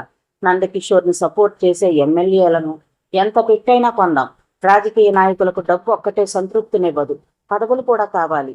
అవి రాని వాళ్ళు నందకిషోర్ వర్గంలో ఉన్నారు. వారిని దువ్వితే చాలు. నేను డబ్బు, మీరు పదవులు ఆశ చూపితే చాలు. పదవి ఉన్నంత వరకే అతను వెనుక ఉంటారు. పోగానే ప్లేట్ ఫిరాయించి పదవుల కోసం మీ వెనుక మాణిక్యం వెనుక పరిగెడతారు. ఈ విషయాన్ని దృష్టిలో పెట్టుకోండి. మా అబ్బాయిలు వాళ్ళ మేనమామ సుకీర్తి సహకారంతో ఎమ్మెల్యేలను కొనటం ఆరంభించారన్న వర్తమానం వచ్చింది. పరిస్థితులను అప్రమత్తంగా పరిశీలిస్తూ నిర్ణయాలు తీసుకోవాలి. లేదంటే పార్టీ మీది మనది అనుభవించేది ఆ నందకిషోర్ అనేది శాశ్వతమైపోతుంది. శంభు ప్రసాద్ తన విడిదికి బయలుదేరుతూ అన్నాడు. రాత్రి 9 గంటల సమయం. సెక్రటేరియట్లోని ముఖ్యమంత్రి కార్యాలయం నిశ్శబ్దంగా గంభీరంగా ఉంది. సీఎం ఛాంబర్లో ప్రస్తుతం నందకిషోర్, ఆయన కొడుకు అనుదీప్, మరో వ్యక్తి మాత్రమే ఉన్నారు. ఆ మూడో వ్యక్తి కావటానికి ఎమ్మెల్యే అయినా మాజీ గోండా. ప్రస్తుతం కూడా ఆ వ్యక్తి ఆ వృత్తిని కొనసాగిస్తున్నా తెర వెనుకకే పరిమితం చేసుకున్నాడు. అతని పేరు గోవిందరాజులు. అతనికి బాపట్ల నుంచి బొంబాయి వరకు అండర్వరల్డ్ డాన్స్తో సంబంధాలున్నాయి. అతను స్వయంగా 25 పైగా హత్యలు చేశాడు. కొన్ని వందల హత్యల్ని ఇతరులతో చేయించాడు. ఎవ్వరికి జంకడు, మరెవరిని లెక్క చేయడు. తాను చేయదలుచుకున్నది ఎంత ప్రమాదకరమైనదైనా సునాయాసంగా చేసేయగల సమర్థుడు. అతనిలోని గోండాగిరిని చూసే నందకిషోర్ అతనికి ఎమ్మెల్యే సీటు ఇచ్చి గెలిపించుకున్నాడు. హత్య రాజకీయాల అవసరం వచ్చినప్పుడు నందకిషోర్ నుంచి ముందుగా కబురు గోవిందరాజులకే వెళుతుంది. గోవిందరాజులు పెద్దగా చదువుకోకపోయినా పోలీసులతో, చట్టంతో, ఐపీసీతో తెలివిగా ఆటలాడుకోగల సమర్థుడు. అతని మీద ఎంతవరకు పక్కాగా ఒక్క సాక్ష్యం కూడా రాష్ట్రం మొత్తం మీద ఏ పోలీస్ స్టేషన్లోనూ రికార్డు కాలేదు. కానీ అందరికీ తెలుసు అతని కార్యకలాపాల గురించి. అలాంటి గోవిందరాజుల్ని పిలిపించడం అనుకి ఆశ్చర్యంగా ఉంది. ఏమిటి ప్రతివాడు చెలరేగిపోతున్నాడు, ఇంటూ మార్కు పెట్టించేయమంటారా? గోవిందరాజుల కంఠం తేలగానే ఉంటుంది, కానీ నిర్ణయం సీరియస్ గాను గంభీరంగాను ఉంటుంది. తప్పదు, ఒకరికి ఇంటూ మార్కు పెడితే నా పదవి నిలిచిపోతుంది, బేస్ వాయిస్లో అన్నాడు నందకిషోర్. చెప్పండి అంటూ గోవిందరాజులు ఒక ఫైల్ని నందకిషోర్ ముందుకు జరిపాడు. నందకిషోర్ ఆ ఫైల్ని ఓపెన్ చేసి రెడ్ ఇంక్ పెన్నును చేతుల్లోకి తీసుకున్నాడు. ఫైల్ను పూర్తిగా తిరగేస్తుండగా, మన ప్రత్యర్థులు వీళ్లే, వీళ్లలో ఎవరైంది మార్క్ చేస్తే చాలు, రేపు ఈ పాటికి శ్మశాన వాటికలో 6 అడుగుల స్థలం రిజర్వ్ అయిపోతుంది. గోవిందరాజులు కసిగా అంటుండగా నందకిషోర్ ఆ ఫైల్లో జీకే బోర్డ్ షీట్స్ మీద అతికించి ఉన్న ఫోటోల్ని తిరగవేసి ఫైల్ని పక్కన పెట్టేశాడు. నందకిషోర్ ఏ ఫోటో మీద కూడా మార్పు పెట్టకపోవడంతో గోవిందరాజులు ఆశ్చర్యపోయాడు. ఈసారి వేయవలసింది మామూలు ఎత్తు కాదు కనుక ఈ ఫైల్ని ఎవరిని మార్పు చేయలేదు. మరి ఇంతవరకు మన ఫైల్లోకి ఎక్కే అవకాశం ఎంత మాత్రం లేని వ్యక్తి ఫోటోకే మార్పు పెట్టాలి. ఈసారి హత్య నువ్వు నీ మనుషులు చేయడం లేదు, చేయిస్తున్నావు. ఎవరితో? బొంబాయి వెళ్ళి నువ్వే దాన్ని డిసైడ్ చేసుకురావాలి. గోవిందరాజులు కొత్తగా మాట్లాడుతున్న నందకిషోర్ని చూస్తూ విస్తుపోయాడు. పైగా అసంతృప్తిగా చూశాడు. అసహనంగా సీట్లో కదిలాడు. 4 రోజులకి రిషి సిబిసిఐడి క్రైమ్స్ విభాగంలో ఎస్ఐగా జాయిన్ అయ్యాడు. అవంతి, రిషి గుట్టల బేగంపేటలో ఉన్న డిఐజీ చూడప్ప ఇంట్లో మకాన్ చేశారు. నేను ఖాళీగా ఉండటం నాకు బాధగా ఉందంకుల్. రిషికి చెప్పి నేను చేస్తున్నది ఏమిటని గుంజాటన మొదలైంది. నేను ఏదో ఒక హాస్పిటల్లో జాయిన్ అయిపోవాలి అని అంటున్న అవంతి వైపు చూడప్ప నవ్వుతూ చూశాడు. ఖాళీగా ఎక్కడున్నావమ్మా? మన ఇంట్లోనే ఓ పేషెంట్ ఉంది. అదే నా మనవరాలు. లేకపోతే నీకు జాబ్ రావటానికి ఏముంది? ఎక్కడైనా ఎప్పుడైనా వస్తుంది. జాబ్ చేయాలని ఉందా? సొంతంగా క్లినిక్ పెట్టుకోవాలని ఉందా? ఆయన కన్న తండ్రిలా తనను చూస్తున్నప్పటి నుంచి అవంతికి దుఃఖభాజనమైన భావన అలలా వచ్చి హృదయాన్ని దాటి వెళుతోంది. నీ మనస్తత్వానికి ఒక క్లినిక్ పెట్టుకుని ఇండిపెండెంట్ గా నిర్వహించుకోవడమే బాగుంటుంది. నీకు ఇష్టమైతే చెప్పమ్మా, అన్ని ఏర్పాట్లు నేను చేస్తాను. చూడప్ప ప్రపోజల్ అవంతికి బాగా నచ్చింది. కానీ క్లినిక్ కంటే డబ్బు కావాలి. తాను కూడబెట్టుకున్న డబ్బులు 5,000 మిగిలాయి. వాటితో క్లినిక్ ఏర్పాటు చేసుకోవడం సాధ్యమవుతుందా అనే మీమాంసతో ఆమె ఊగిసలాడుతోంది.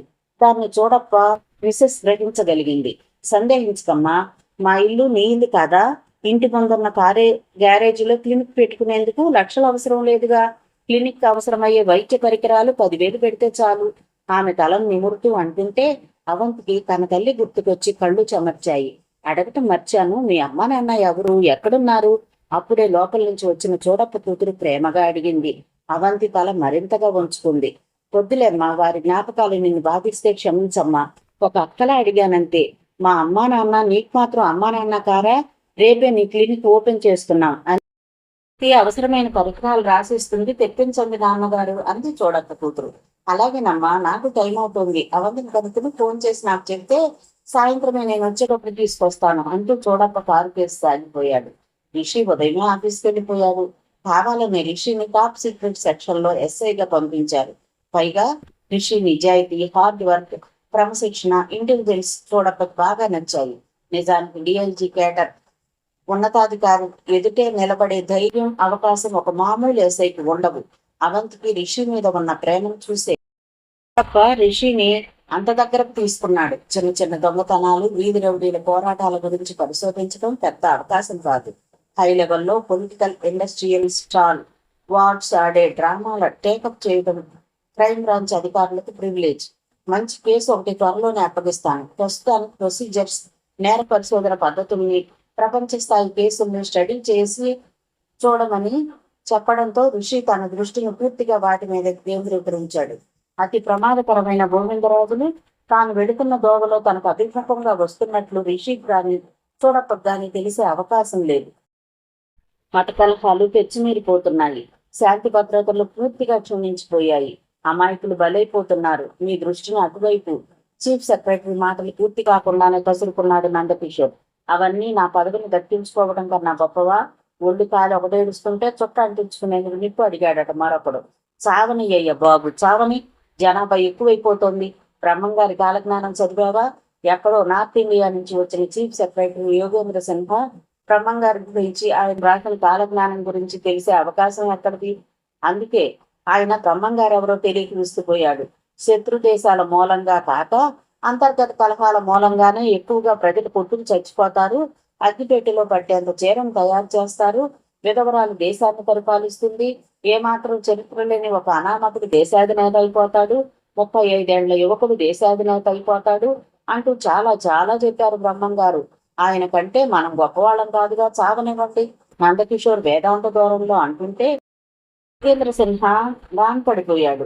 శాంతి భద్రతల విషయంలో ఫెయిల్ అయ్యారని రాష్ట్రపతి పాలన పెట్టే ప్రమాదం ఉంది సార్. వడ్డించేవాడు మనవాడైతే బంతి చివరిలో కూర్చున్నా కమ్మని పిండి వంటలు అందుతాయిలే.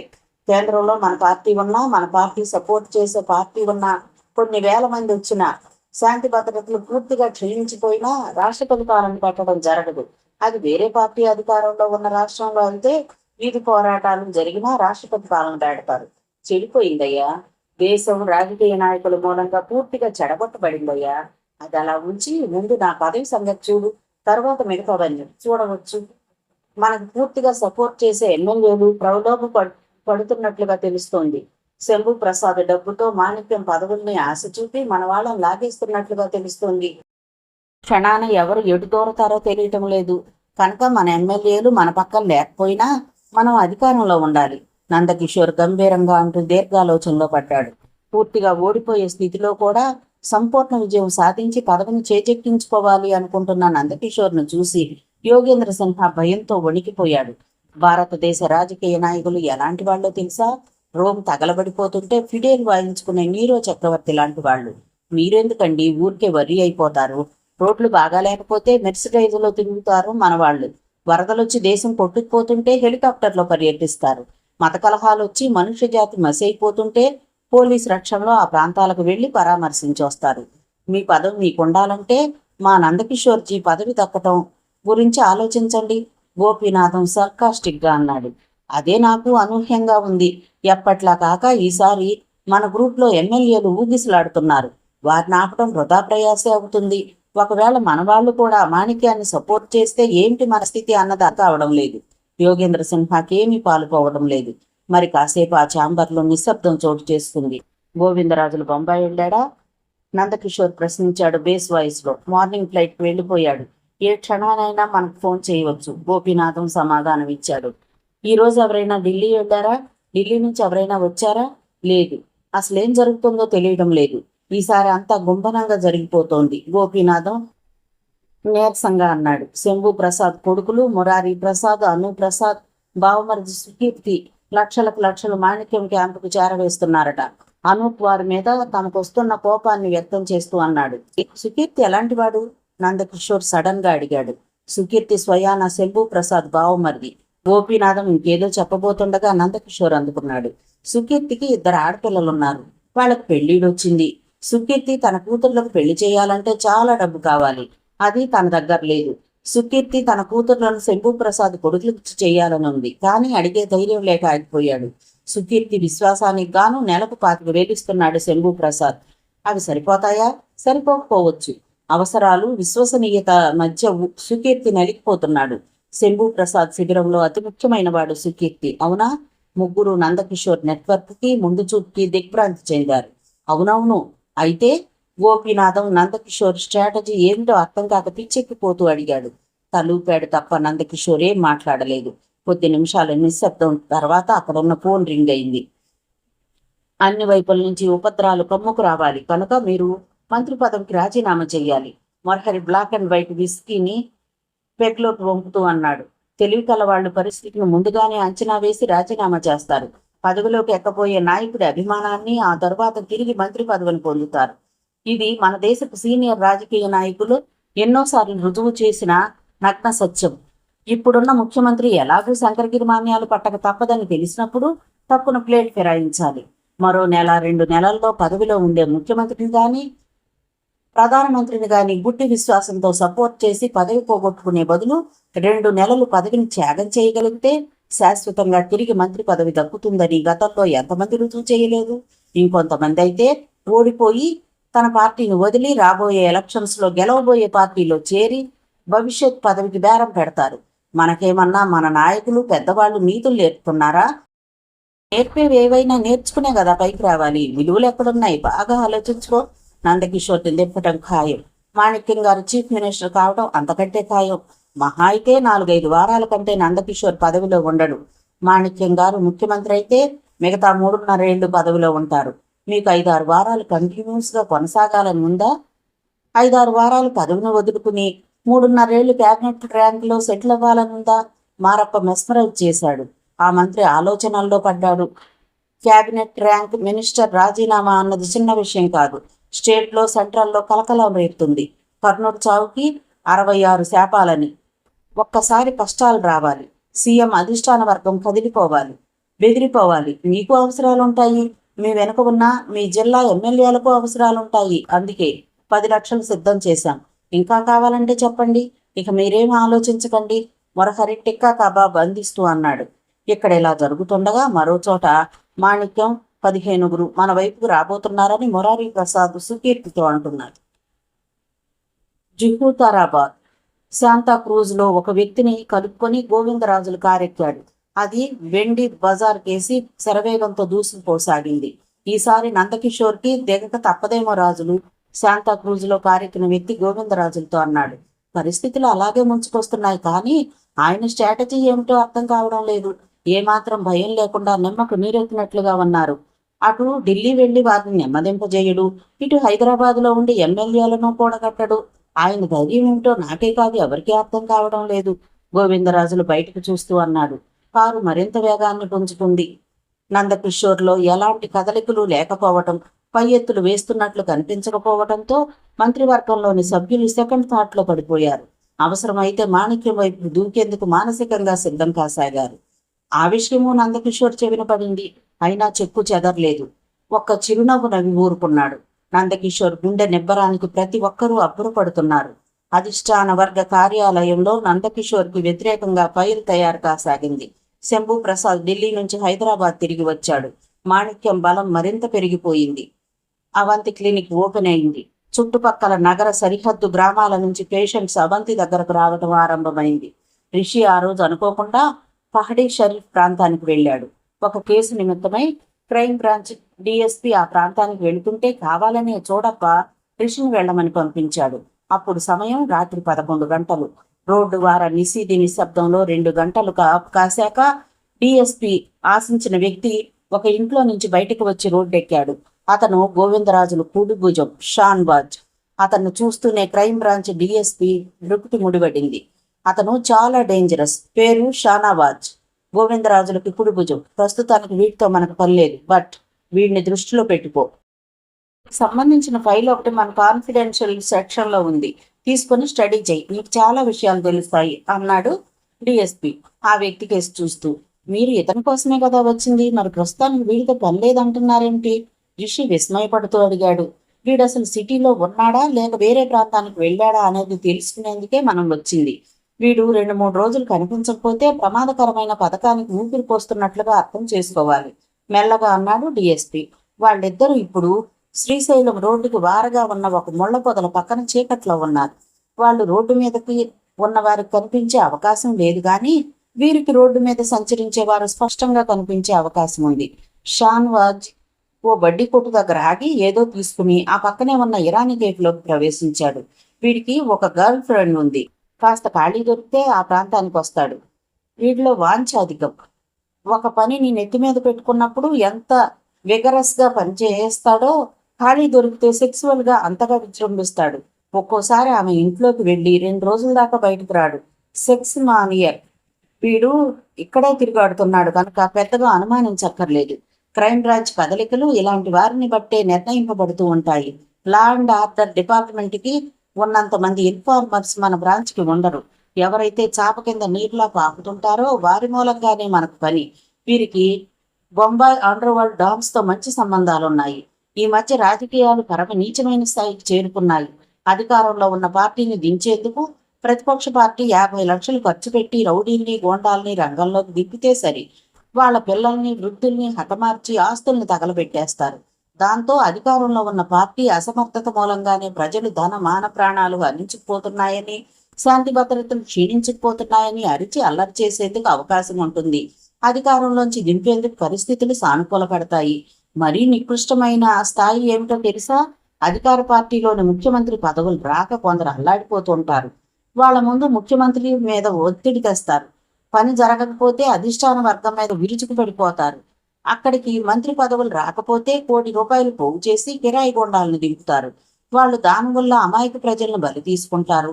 విచక్షణ లేకుండా నగరాల్ని, పట్టణ పల్లెల్ని వల్లకాడు కింద మార్చేస్తారు. ప్రజలు బగ్గుమంటారు, పత్రికలు నిరసిస్తాయి. ప్రస్తుత ముఖ్యమంత్రి అసమర్థులను నిర్ధారిస్తారు. ప్రజలు చేస్తే ఎవరికి, బ్రతికితే ఎవరికి, తింటే ఎవరికి, వల్లకాళ్ళలో కలిస్తే ఎవరికి? ఆశించిన పదవులు వస్తే చాలు చిచ్చి. దౌర్భాగ్యులైన రాజకీయ నాయకుల మూలంగా ప్రజల బ్రతుకులు నానాటికి దిగజారిపోతూ అగ్నికొండమైపోతున్నాయి. ప్రజలు ఓ పక్క ప్రాణాలను అరిచేతుల్లో పెట్టుకుని కనీస అవసరాలు కూడా తీరక అలమటించిపోతుంటే ఘనమైన ఎమ్మెల్యేలు ఢిల్లీ చుట్టూ ప్రదర్శనలు చేస్తూ ఉంటారు. ప్రతిపేద ఉద్యోగాల కోసమే అని ఈ దేశ యువత, ఉద్యోగంలో చేరేది లంచాలు తినేందుకు అని ఉద్యోగులు, ప్రజాప్రతినిధి అయ్యేది మంత్రి పదవిని చేజిక్కించుకునేందుకు అని రాజకీయ నాయకులు అనుకోబట్టే దేశం ఎలా తగలబడిపోయింది. ఒకరు మండలాలంటే, మరొకరు వల్ల కాదంటే, ఇంకొకరు ఉంచేస్తే పోలా అని అంటారు. వారానికి 5 రోజులని ఒకరంటే, వారానికి 2 రోజులే పని చేసి 5 రోజులు ఇంట్లో పడుకుంటే చాలని ఇంకొకరు అంటారు. ఏది ఉంటుందో ఏది ఉండదో ఎవరికీ తెలియదు. తొగ్లకులు ఎక్కువైపోతున్నారు. రాష్ట్రాన్ని దేశాన్ని సర్వనాశనం చేస్తున్నారు. రాజకీయ వెధవల చేతుల్లో దేశం ఒట్టిపోతుంది. ఇప్పుడు ఈ వెధవ అదే నందకిషోర్ ఎన్ని ఎత్తులు వేసి తన పదవిని నిలుపుకుంటాడో. మన దేశానికి పుట్టిన వ్రణం రాచపురుపు రాజకీయ నాయకులే. గోవిందరాజులు నగరంలో లేడు. వీడు తన వాంఛ తీర్చుకుంటున్నాడు గనక మనం ప్రశాంతంగానే ఉన్నాం. లేదంటే మనకు నిద్రలుండవు. కసిగా అంటుంటే రిషి విస్తుపోయాడు. ఎందుకైనా మంచిది, నేను ఒకసారి అటు వెళ్ళి టీ తాగినట్టు తాగి షానావాజీ ముఖాన్ని గుర్తుపెట్టుకుని వస్తాను. నేనెలాగో అతనికి తెలియదు కదా రిషి అన్నాడు. డిఎస్పి రిషి ధైర్యానికి ఆశ్చర్యపోయాడు. ఆ పైన అలాగే అన్నట్లుగా తలూపాడు. రిషి మెల్లగా లేచి వెనక ముందు చూసుకుంటూ రోడ్డు మీదకొచ్చి ఇరానీ హోటల్ వైపు సాగిపోయాడు. Bombay Malabar hills hanging gardens లో బ్రూట్ హౌస్ లో ముందు గోవిందరాజులు మరో వ్యక్తి సమావేశమయ్యారు. వాళ్ళిద్దరి మధ్య చర్చలు వేడిగా వాడిగా సాగుతున్నాయి. మీరు ఇప్పుడు వెళ్తున్నారు. ఆ వ్యక్తి గోవిందరాజులను ఉద్దేశించి అడుగుతుండగా గోవిందరాజులు బ్రీఫ్ కేసులోంచి బరువుగా ఉన్న ఓ కవర్ తీసి ఆ వ్యక్తి చేతికిచ్చాడు. చాలదంటే చెప్పు, లేదా ఫోన్ చేయి, పని మాత్రం జరగాలి. ఎంత ఖర్చైనా పర్వాలేదు, కలేజా ఉన్న మనిషిని చూడు అంటూ గోవిందరాజులు లేచాడు. ఇద్దరూ తిరిగి కమలా నెహ్రూ పార్క్ ముందుకొచ్చి ట్యాక్సీ ఎక్కారు. ట్యాక్సీ జస్ట్లో హాస్పిటల్ రోడ్లోకి మలుపు తిరిగింది. ఎస్, ఏమిటి సమస్య? ఏదో మెడికల్ మ్యాగజైన్ తిరగేస్తూ అడిగింది అవంతి. పెదవులు అదురుతున్నాయండి. గుండెలో ఒకటే బాధ, నిద్ర పట్టడం లేదు. మనసంతా విగుడిగా ఉంటుంది. లోకమంతా శూన్యంగా తోస్తుంది. అన్నం సహించటం లేదు. నేనేమైపోతానో అని బెంగగా ఉంది. మాటలు వినిపించి కక్కున తలెత్తి చూసింది అవంతి. ఎదురుగా రిషి నవ్వుతూ కనిపించాడు. ఓహో, తమరికొచ్చిన జబ్బు చిత్రమైంది. జాగ్రత్త పడకపోతే పిచ్చికి దారి తీస్తుంది అంది అవంతి సీరియస్నెస్ ని అభినయిస్తూ. అదే కదండి నా భయం. మీరే ఏదో ఒకటి చేసి పుణ్యం కట్టుకోవాలి అర్పిస్తున్నట్లుగా అన్నాడు రిషి. అప్పటికి ఇంకా పేషెంట్స్ ఎవరు రాలేదు. ఏం పుణ్యం కట్టుకుంటాం? ప్రాణాలు తీసే వృత్తి మీది, ప్రాణాలు పోసే వృత్తి మాది. ప్రాణాలు తీసే వృత్తిలో ఉన్నవారికి విచిత్రమైన జబ్బులు రావడం ఖాయం. ఏం చేస్తాం మరి? పాపం. ఆమె వస్తున్న నవ్వుని పెదాల మాటను దాచుకుంటూ అంది. అప్పుడు సమయం సాయంత్రం 6:30 గంటలు. నా జబ్బుకు మందు మీ దగ్గర ఉంది, ఇస్తే పోలా? రిషి టేబుల్ మీదకి కుర్చీకి మధ్యలోకి చూస్తూ అన్నాడు. అతను ఎటు చూస్తున్నాడో అర్థం చేసుకుని చటుక్కున తల వంచి తనకేసి చూస్తుంది. ఆ పైన సిగ్గుపడింది. పక్క చూపులు కూడా పెరిగాయే. మరేనండి, రేపు ఐ స్పెషలిస్ట్ ను కూడా కలవాలి. ముందు మీ దగ్గర ట్రీట్మెంట్ అయిపోతే ఆ తర్వాత అది. ఆలస్యం అయితే పేషెంట్స్ వచ్చేస్తారు. త్వరగా మందు ఇచ్చేయండి బతిమాలుతున్నట్లుగా అన్నాడు రిషి. నీ జబ్బుకు నా దగ్గర మందు ఉంది, కానీ అది నేను ఇచ్చేది కాదు అవంతి అంటుండగానే రిషి సడన్ గా ఆమె తల మీదకి వంగాడు. సరిగ్గా 30 క్షణాలకి వెనక్కి తగ్గాడు. ఆమె పెదవులు మరింత తడిదేరి మెరిశాయి. కళ్ళు అరమోట్పులయ్యాయి. శరీరం చిన్నగా కంపించింది. గుండె వేగం పెరిగింది. గొంతు తడారిపోయింది. మునిపెన్నడూ ఎరుగని విచిత్రమైన అనుభూతి ఆమెను వివసరాలను చేసింది. నీకున్న జబ్బు లక్షణాలే ఉన్న పేషెంట్స్ వచ్చి ఇదే మందు కావాలని అడిగితే ఆమె కవ్విస్తూ అడిగింది. Lovers sample, what for sale? For others treatment. Schedule L drug అని చెప్పాలి అన్నాడు తన కింది పెదవిని నోట్లోకి లాక్కుని తన్మయత్వం చెందుతూ. సిగ్గు లేకపోతే సరి, కోపాన్ని అభినయించింది ఆమె. ఎవరిని చూసి సిగ్గు ముంచుకొస్తుంది? అదేమిటో, నిన్ను చూస్తే సిగ్గు మాయమైపోతుంది అంటూ రిషి లేచి క్లినిక్ ని నలువైపులా చూశాడు. బావుందా? ఆమె ప్రశ్నించింది. బావుందా? బ్రహ్మాండంగా ఉంది. బ్రహ్మాండం బద్దలయ్యేలా ఉంది. నేను అడిగేది నా క్లినిక్ గురించి. నేను చెప్పేది నా ప్రియురాలి పెదవుల గురించి. ఇంగ్లీష్ మందులు చేదుగా ఉంటాయి, కానీ ఇంగ్లీష్ ముద్దులేమిటి తీయగా ఉంటాయి? ఇంగ్లీష్ ముద్దులా? హతోస్ని. భాషా సౌలభ్యం లేక అలా అనేశాను. ఇంగ్లీష్ ముద్దే? బహువచనమా? ఎంత సాహసం! ఆమె నవ్వింది. ఆ పైన ఒక్కింత దిగులు పడింది. పోలీస్ డిపార్ట్మెంట్లో చేరిన వారి గుండెలు పాషాణంలా మారిపోతాయట, నిజమేనా?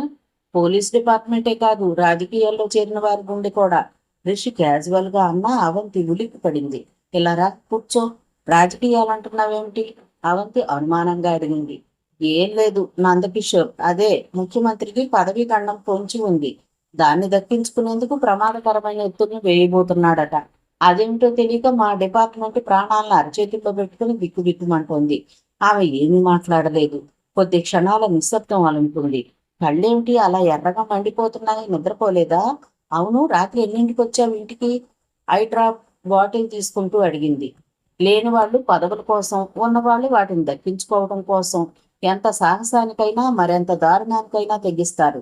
నందకిషోర్ని దింపాలనుకునేవాళ్ళు, నందకిషోర్ పదవిలో ఉండాలి అనుకునేవాళ్ళు ఏ అరాచకాలు సృష్టిస్తారో అండ్ ఆర్డర్ని ఎలా బ్రేక్ చేస్తారో అని మా డిపార్ట్మెంట్ అంతా నిద్ర మానేసి జాగారం చేస్తున్నాం అన్నాడు రిషి.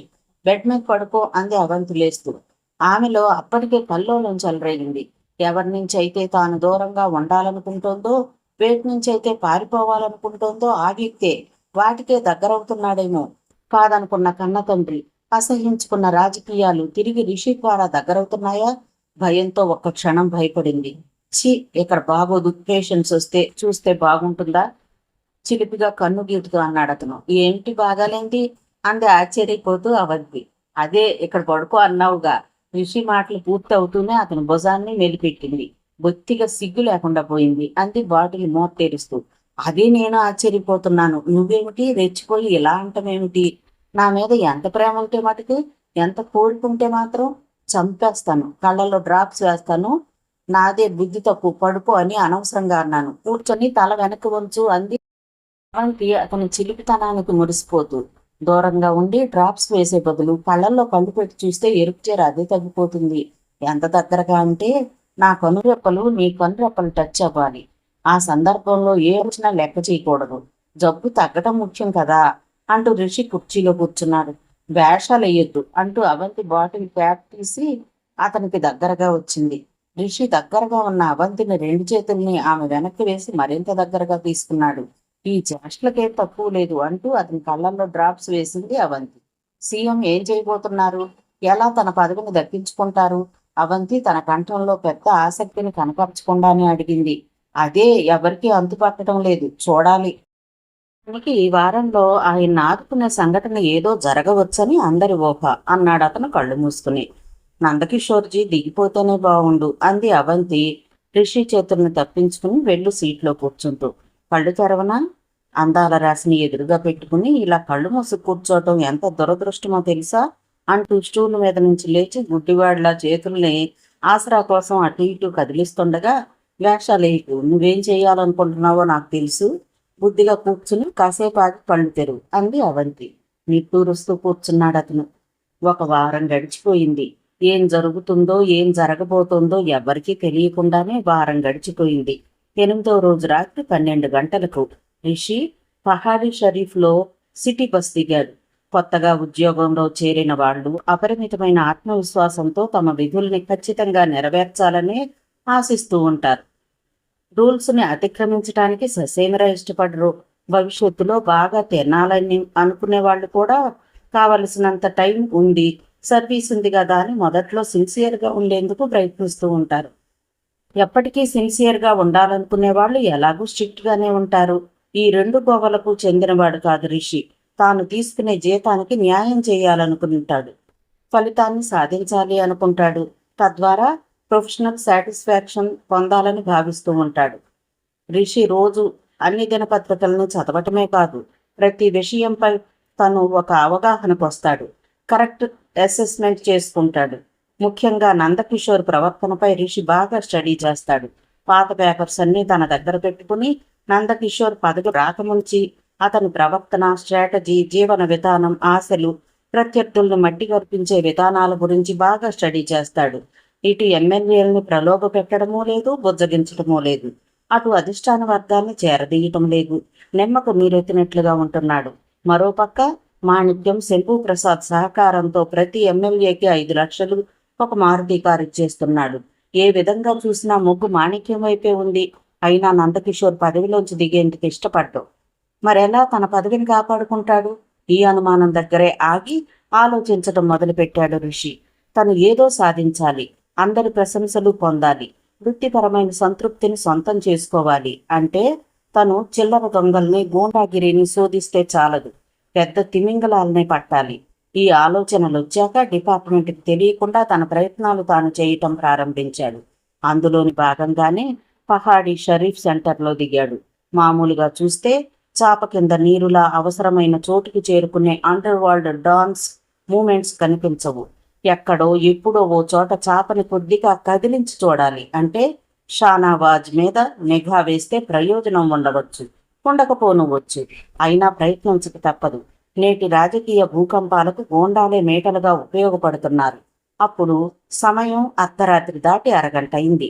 చలికి భయపడి ప్రజలెవ్వరూ బయటికి రావడం లేదు. సాధారణంగా శ్రీశైలం రూట్లో ఉన్న పహాడీ షరీఫ్ అంత త్వరగా నిశీదిని నిశ్శబ్దాన్ని ఆశ్రయించదు. రాత్రి 2 గంటల వరకు మేల్కుని తిరిగి తెల్లవారుజామున 4 గంటలకే నిద్రలేచే హైవే హోటల్స్ అన్నీ మూసేసే ఉన్నాయి. ఒక పంజాబీ దాబా హోటల్ మాత్రం చలిలో మునగదీసుకుంటున్నట్లుగా బిక్కుబిక్కుమంటూ మేల్కొని ఉంది. తాను దిగింది ఆఖరి సిటీ బస్.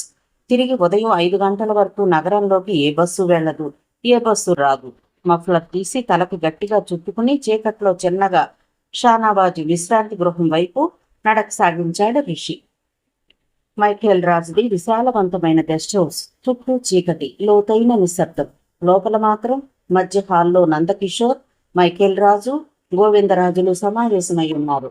సాధారణంగా బయట నిరీక్షించవలసిన ముఖ్యమంత్రి అఫీషియల్ కారు కానీ, సెక్యూరిటీ పైలట్ వెహికల్స్ కానీ లేవు. కుట్రలు కుతంత్రాలకు ఊపిరిపోయాలనుకుంటున్నప్పుడు నందకిషోర్ కుదురైన స్థలాన్ని అందుకు ఎన్నుకుంటాడు.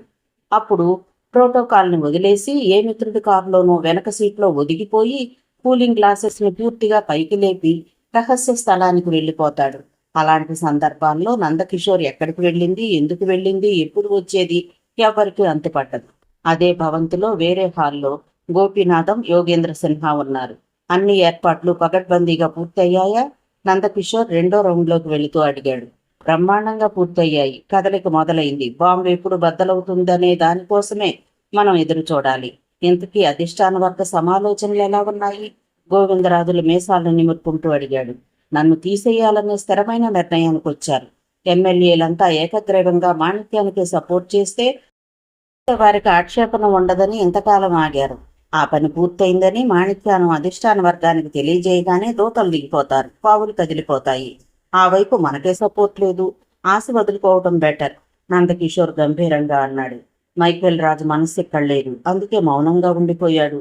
జూబ్లీ హిల్స్ కొండల మధ్య విసిరేసినట్లుగా ఉన్న ఆ గెస్ట్ హౌస్లో ఇంతవరకు ప్రపంచంలో ఎక్కడా ఏ దేశంలో జరగని అద్భుతమైన, అత్యంత ఆసక్తికరమైన పథకం రూపుదిద్దుకుంటోంది. వరల్డ్ పొలిటికల్ హిస్టరీలో గ్రీన్ ఇంక్తో రికార్డు చేయవలసిన పథకం నందకిషోర్ మెదడులో పూర్తిగా రూపుదిద్దుకుంది. అలరాత్రి 3వ జాము ముగించటానికి మరికొద్ది క్షణాలు మాత్రమే ఉంది. పక్క గదిలో సౌందర్య ప్రపంచాన్నే శాసించగలిగే అందాల సామ్రాజ్ఞి రాగలతా బిజులాని అప్పటికే 2 పెగ్గులు వైన్ తీసుకోవటం పూర్తి చేసింది. ఆమెలో కోరికలిప్పుడు పురివిప్పుకున్నాయి. ఏపుగా పెరిగిన ఆమె ఎద కోరికలతో కాలిపోతూ ఉచ్ఛ్వాస నిశ్వాసలకు ఎగిరెగిరి పడుతోంది. ఆమెకు తెలియకుండా ఆమె తాగిన వైన్లో కలిపిన ద్రవం ఆమె మస్తిష్కంపై తన ప్రభావాన్ని చూపిస్తూ క్రమంగా ఆమెను వశపరుచుకుంటోంది. ఆమె కళ్ళు మత్తుగా వాలిపోతున్నాయి. తీరని కోరికను తీర్చుకునేందుకు బలవంతంగా తెరిచి హాల్కి, ఆ గదికి మధ్యనున్న ద్వారబంధం వైపు చూస్తోంది.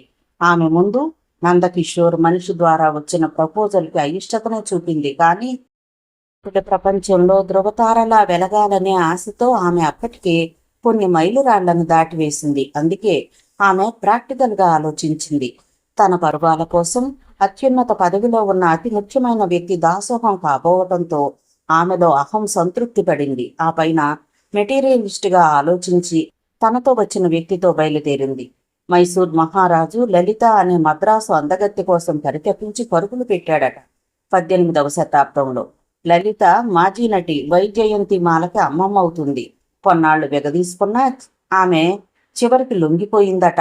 ఫలితంగా కోట్ల ఖర్చుతో మైసూర్లో ఆ మహారాజు లలితామహల్ అనే ప్యాలెస్ని నిర్మించాడట.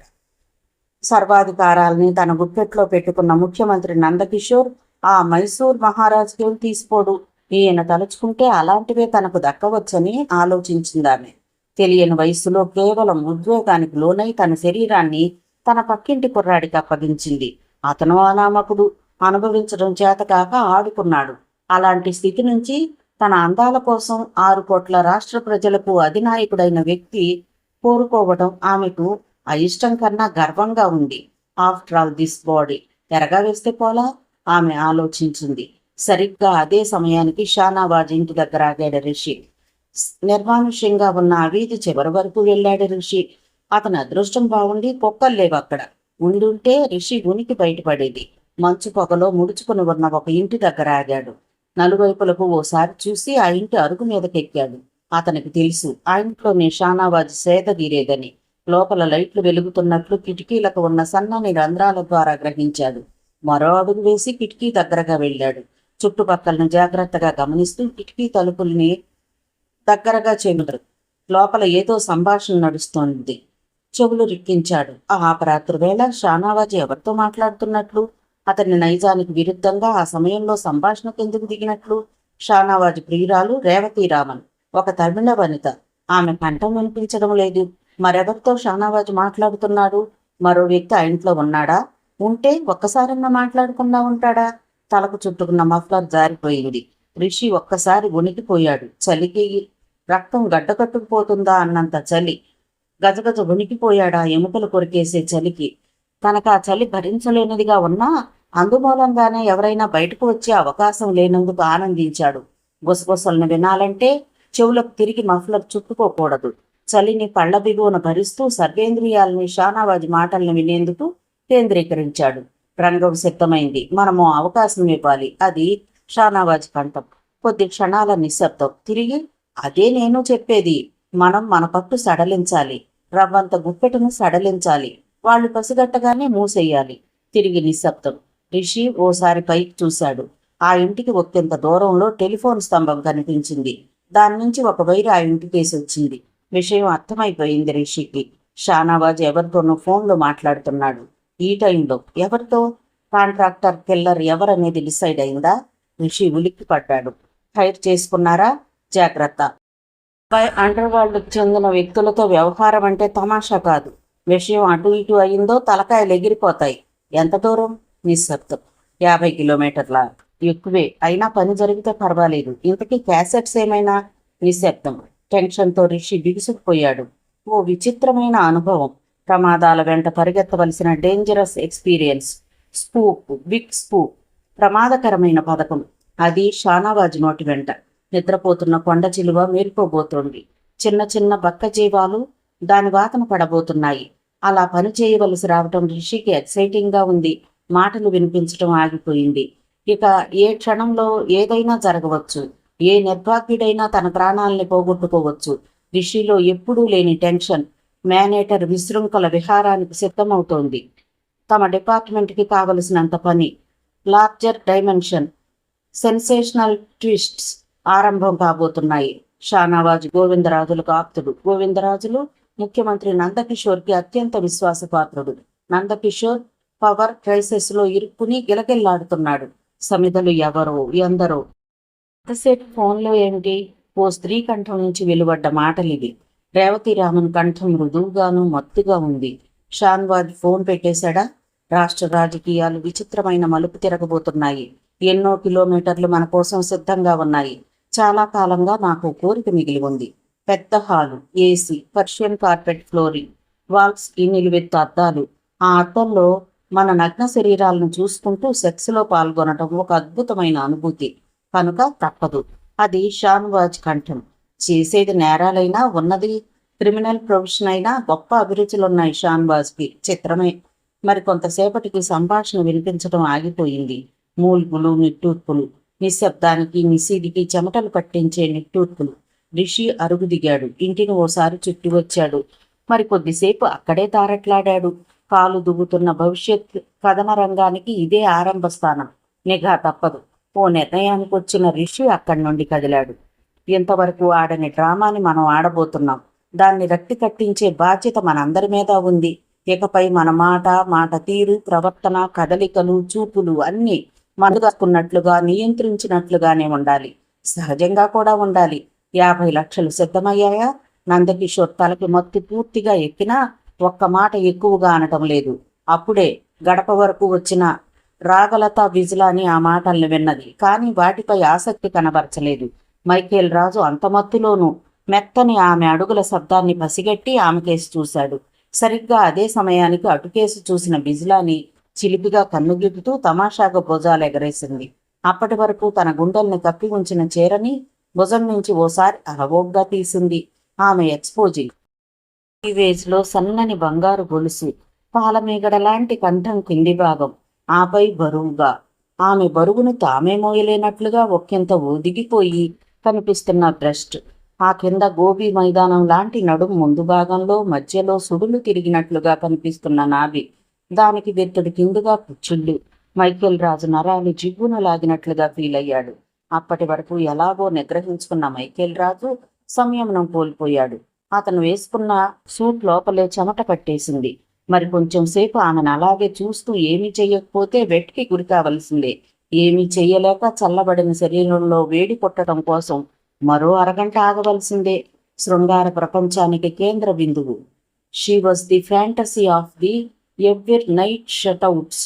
మగవాడి గుండె స్పందనని మెడికల్ సైన్స్కి అందనంత వేగానికి తీసుకెళ్లగల అత్యంత అందాల అద్భుత రాశి. ఆమె వైపు ఓ అడుగు వేశాడు మైకేల్ రాజు. పరిస్థితిని అర్థం చేసుకున్నాడు నందకిషోర్. తాను వెళ్లవలసిన సమయం ఆసన్నమైందని తెలుసుకున్న గోవిందరాజులు కూడా సోఫాలోంచి లేచాడు. మరి నేను వెళ్తా, వెంటనే షాన్వాజ్ని కలవాలి అన్నాడు గోవిందరాజులు ఓరగా బిజిలాని వైపు చూసి. నందకిషోర్ అలాగే అన్నట్లుగా తలూపాడు. ఓ లారీని పట్టుకుని నగరానికి చేరుకున్న రిషి ఆటోలో ఆఫీస్కి వచ్చి ఒంటరిగా ఆ తెల్లవారుజాము నిశ్శబ్దంలో నోట్స్ రాసుకోవడం మొదలెట్టాడు. నెంబర్ 1, రంగం సిద్ధమైంది, మనము అవకాశం ఇవ్వాలి. నెంబర్ 2, అదే నేను చెప్పేది, మనం మన పట్టుని సడలించాలి, రవ్వంత గుప్పెడిని సడలించాలి, వాళ్ళు పసిగట్టగానే మూసివేయాలి. నెంబర్ 3, కాంట్రాక్ట్స్ కిల్లర్స్ ఎవరనేది డిసైడ్ అయిందా? నెంబర్ 4, హైర్ చేసుకున్నారా? జాగ్రత్త. అండర్ వరల్డ్కి చెందిన వ్యక్తులతో వ్యవహారం అంటే తమాషా కాదు. విషయం అటు ఇటు అయిందో తలకాయలు ఎగిరిపోతాయి. ఎంత దూరం? నెంబర్ 5, 50 కిలోమీటర్ల ఎక్కువే. అయినా పని జరిగితే పర్వాలేదు. ఇంతకీ క్యాసెట్స్ ఏమైనా? పై మాటలు అన్నది షాన్వాజ్. నెంబర్ 6, ఇంతసేపు ఫోన్లో ఏమిటి అన్నది రేవతిరామన్. నెంబర్ 7, రాష్ట్ర రాజకీయాలు విచిత్రమైన మలుపు తిరగబోతున్నాయి. ఎన్నో కిలోమీటర్లు మన కోసం సిద్ధంగా ఉన్నాయి.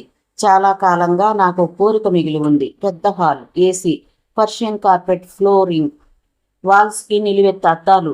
ఆ అద్దాల్లో మన నగ్న శరీరాలను చూసుకుంటూ సెక్స్లో పాల్గొనటం ఒక అద్భుతమైన అనుభూతి. కనుక తప్పదు. ఇవి షాన్వాజ్ అన్న మాటలు. రాయటం పూర్తి చేశాడు రిషి. వాటికి 4 సార్లు పై వాక్యాలను తిరిగి చూసుకున్నాడు. కొద్ది నిమిషాలు కళ్ళు మూసుకున్నాడు. మొత్తానికి ఏదో జరగబోతోంది. ఆ జరగబోయేది రాష్ట్ర రాజకీయాలు తిరగనున్న మలుపుకు శ్రీకారం చుడుతోంది. దాన్ని పట్టుకోవాలి, వలవేసి పట్టుకోవాలి. అందరిలో ఒకటిగా మిగిలిపోకుండా, ఎందరిలాగో వెనకబడిపోకుండా ఉండాలంటే తానేదో సాధించాలి. అది ఇదే కావాలి. ఆఫీస్ అంతా నిశ్శబ్దంగా ఉంది. ఎన్నో రహస్యాల్ని, మరెందరో ఘరానా పెద్ద మనుషుల కిరాతక చర్యల్ని రికార్డు చేసుకున్న file. For your eyes only, top secret, top priority లాంటి శాఖాపరమైన భద్రతలు బంధింపబడిన ఫైల్స్ సర్దిన బీరువాలు, ఖాళీ కుర్చీలు, అంతా రెస్ట్లెస్గా ఉన్న టేబుల్స్, ట్రేలు నిస్సీదిలో నిద్రిస్తున్నట్లుగా ఉన్నాయి. దూరంగా ఏదో చర్చి గంట వినిపించింది. కేవలం 2 సార్లే వినిపించింది. ఆఫీస్ బయట గస్తీ తిరుగుతున్న సెంట్రీ ఇనుప నాడాల బోట్ల శబ్దం స్పష్టంగా వినిపిస్తోంది. తను చూడప్పగారి మనిషిగా ముద్రపడకుండా ఉంటే ఆ సమయంలో ఆ గదిలోకి సెంట్రీ రానిచ్చేవాడే కాదు. ఆ ప్రివిలేజ్ని అడ్డం పెట్టుకుని రంగేసుకోబోతున్న రాజకీయ డ్రామా గ్రీన్ రూమ్ కదలికల్ని పసిగట్టాలి. రిషి నెమ్మదిగా లేచాడు. 10 అడుగులు వేసి మరో గదిలోకి అడుగు పెట్టాడు. గదంతా చీకటిగా ఉంది. జేబులో ఉన్న పెన్ టార్చ్ బయటకు తీశాడు. ఎప్పుడు తను కూర్చునే గదిలో లైట్ వెలిగితే పర్వాలేదు, కానీ పక్క గదిలో కూడా లైట్ వెలిగితే సెంట్రీకి అనుమానం రావచ్చు. అదే జరిగితే అతను అక్కడికి రావటం, గదిలో మీకేం పని అని అడగటం జరగవచ్చు. అందుకు తాను అవకాశం ఇవ్వకూడదు. వెలిగించి ఒక్కో బీరువాని పరిశీలిస్తూ వెళ్లసాగాడు. క్షణాలు నిమిషాలైపోతున్నాయి. మొత్తానికి 20 నిమిషాలకి ఒక బీరువా దగ్గర ఆగాడు. స్టేట్ క్యాపిటల్ ప్రొఫెషనల్ గూండాస్ అని రాసున్న బీరువా అది. అందులో గోవిందరాజులకు సంబంధించిన ఫైల్ని తాను తీసి చూడాలి.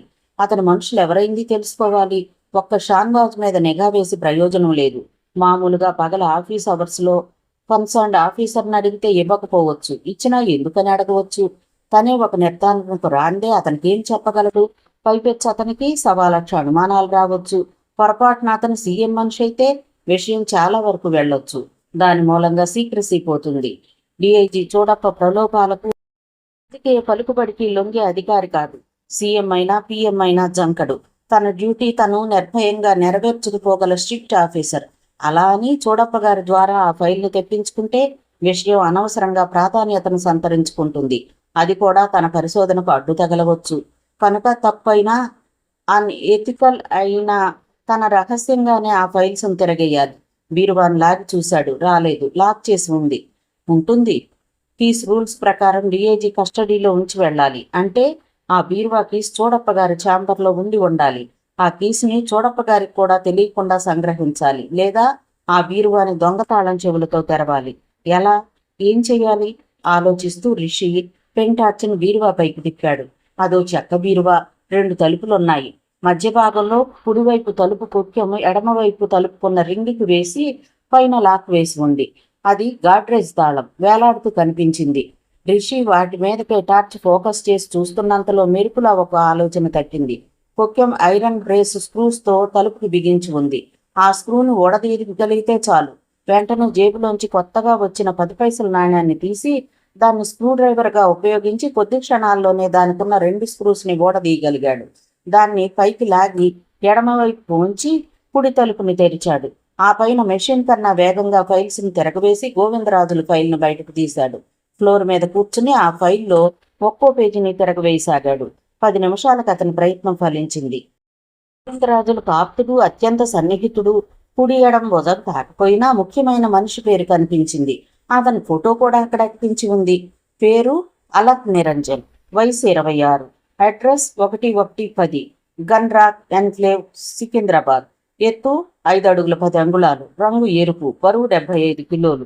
అలక్ నిరంజన్కి సంబంధించిన వివరాలు తన ఫోటోగ్రాఫిక్ మెమరీలో నిక్షిప్తం చేసుకున్నాడు. టార్చ్ లైట్ని అతని ఫోటో మీదనే కొద్ది క్షణాలు కేంద్రీకరించి అతని ముఖాన్ని తన జ్ఞాపకాల అరల్లో రికార్డ్ చేసుకుని ఫైల్ను మూసివేసి యథాస్థానంలో ఉంచి కొక్కాన్ని యథాస్థానంలో బిగించి వేశాడు. చకచకా వెనక్కి తిరిగొచ్చి తన సీట్లో కూర్చున్నాడు. చర్చి గంట 3 సార్లు మ్రోగింది.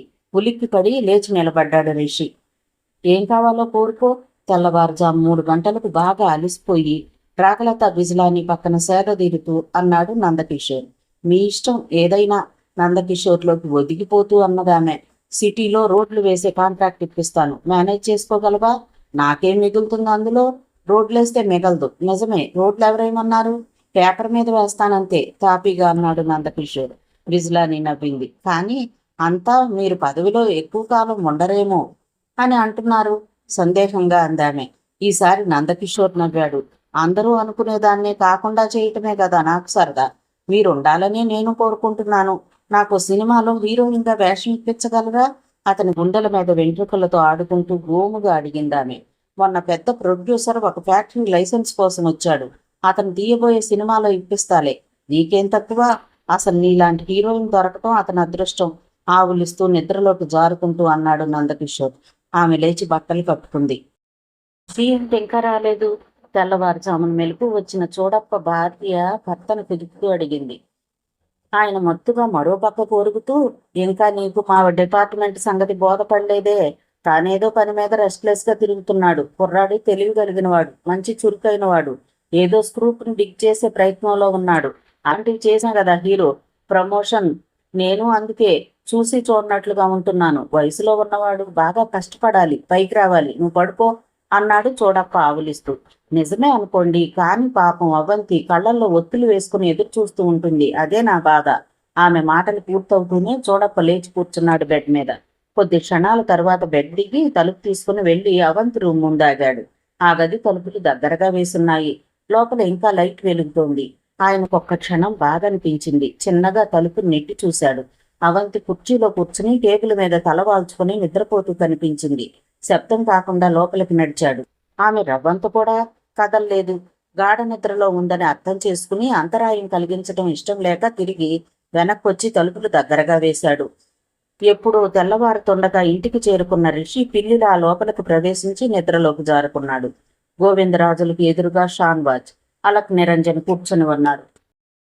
వాళ్ళొక విషయాన్ని చర్చించుకున్నట్లు, సరైన పరిష్కారం లభించక మానసికమైన అలసటకు గురైనట్లుగా ఉన్నాయి వాళ్ల ముఖాలు. అంతలో మరో వ్యక్తి లోపలికి ప్రవేశించాడు. అతను అనూప్. ఏమైంది? అనూప్ కంఠం వింటూనే షాన్వాజ్, అలక్ నిరంజన్ లేచి నిలబడ్డారు. గోవిందరాజులు మాత్రం అలాగే కూర్చుని కళ్ళతో విష్ చేశాడు. చేప గాలానికి తగిలింది. 1-2 రోజుల్లో కథ రక్తి కట్టబోతోంది అన్నాడు షాన్వాజ్ వినయంగా. మరిక ఆలస్యం మంచిది కాదు. అన్ని ఏర్పాట్లు పూర్తయ్యాయా? మీదే ఆలస్యం, అనూప్ కూర్చుంటూ అన్నాడు. గోవిందరాజులు మందహాసం చేశాడు. మిగతా కథ తరువాతి భాగంలో చూద్దామండి. కథ విన్నందుకు ధన్యవాదాలు. ఈ నవల మీకు నచ్చితే ఒక లైక్ చేయండి, షేర్ చేయండి, నా ఛానల్ని సబ్స్క్రైబ్ చేసుకోండి, నన్ను సపోర్ట్ చేయండి. మీరు ఇచ్చే ఒక్క లైక్ నాకు, నా ఛానల్కి ఎంతో సపోర్ట్ని ఇస్తుందండి. మీ యొక్క విలువైన అమూల్యమైన సలహాలని, సూచనల్ని కామెంట్ రూపంలో తెలియజేయండి. Thank you. ఉంటానండి.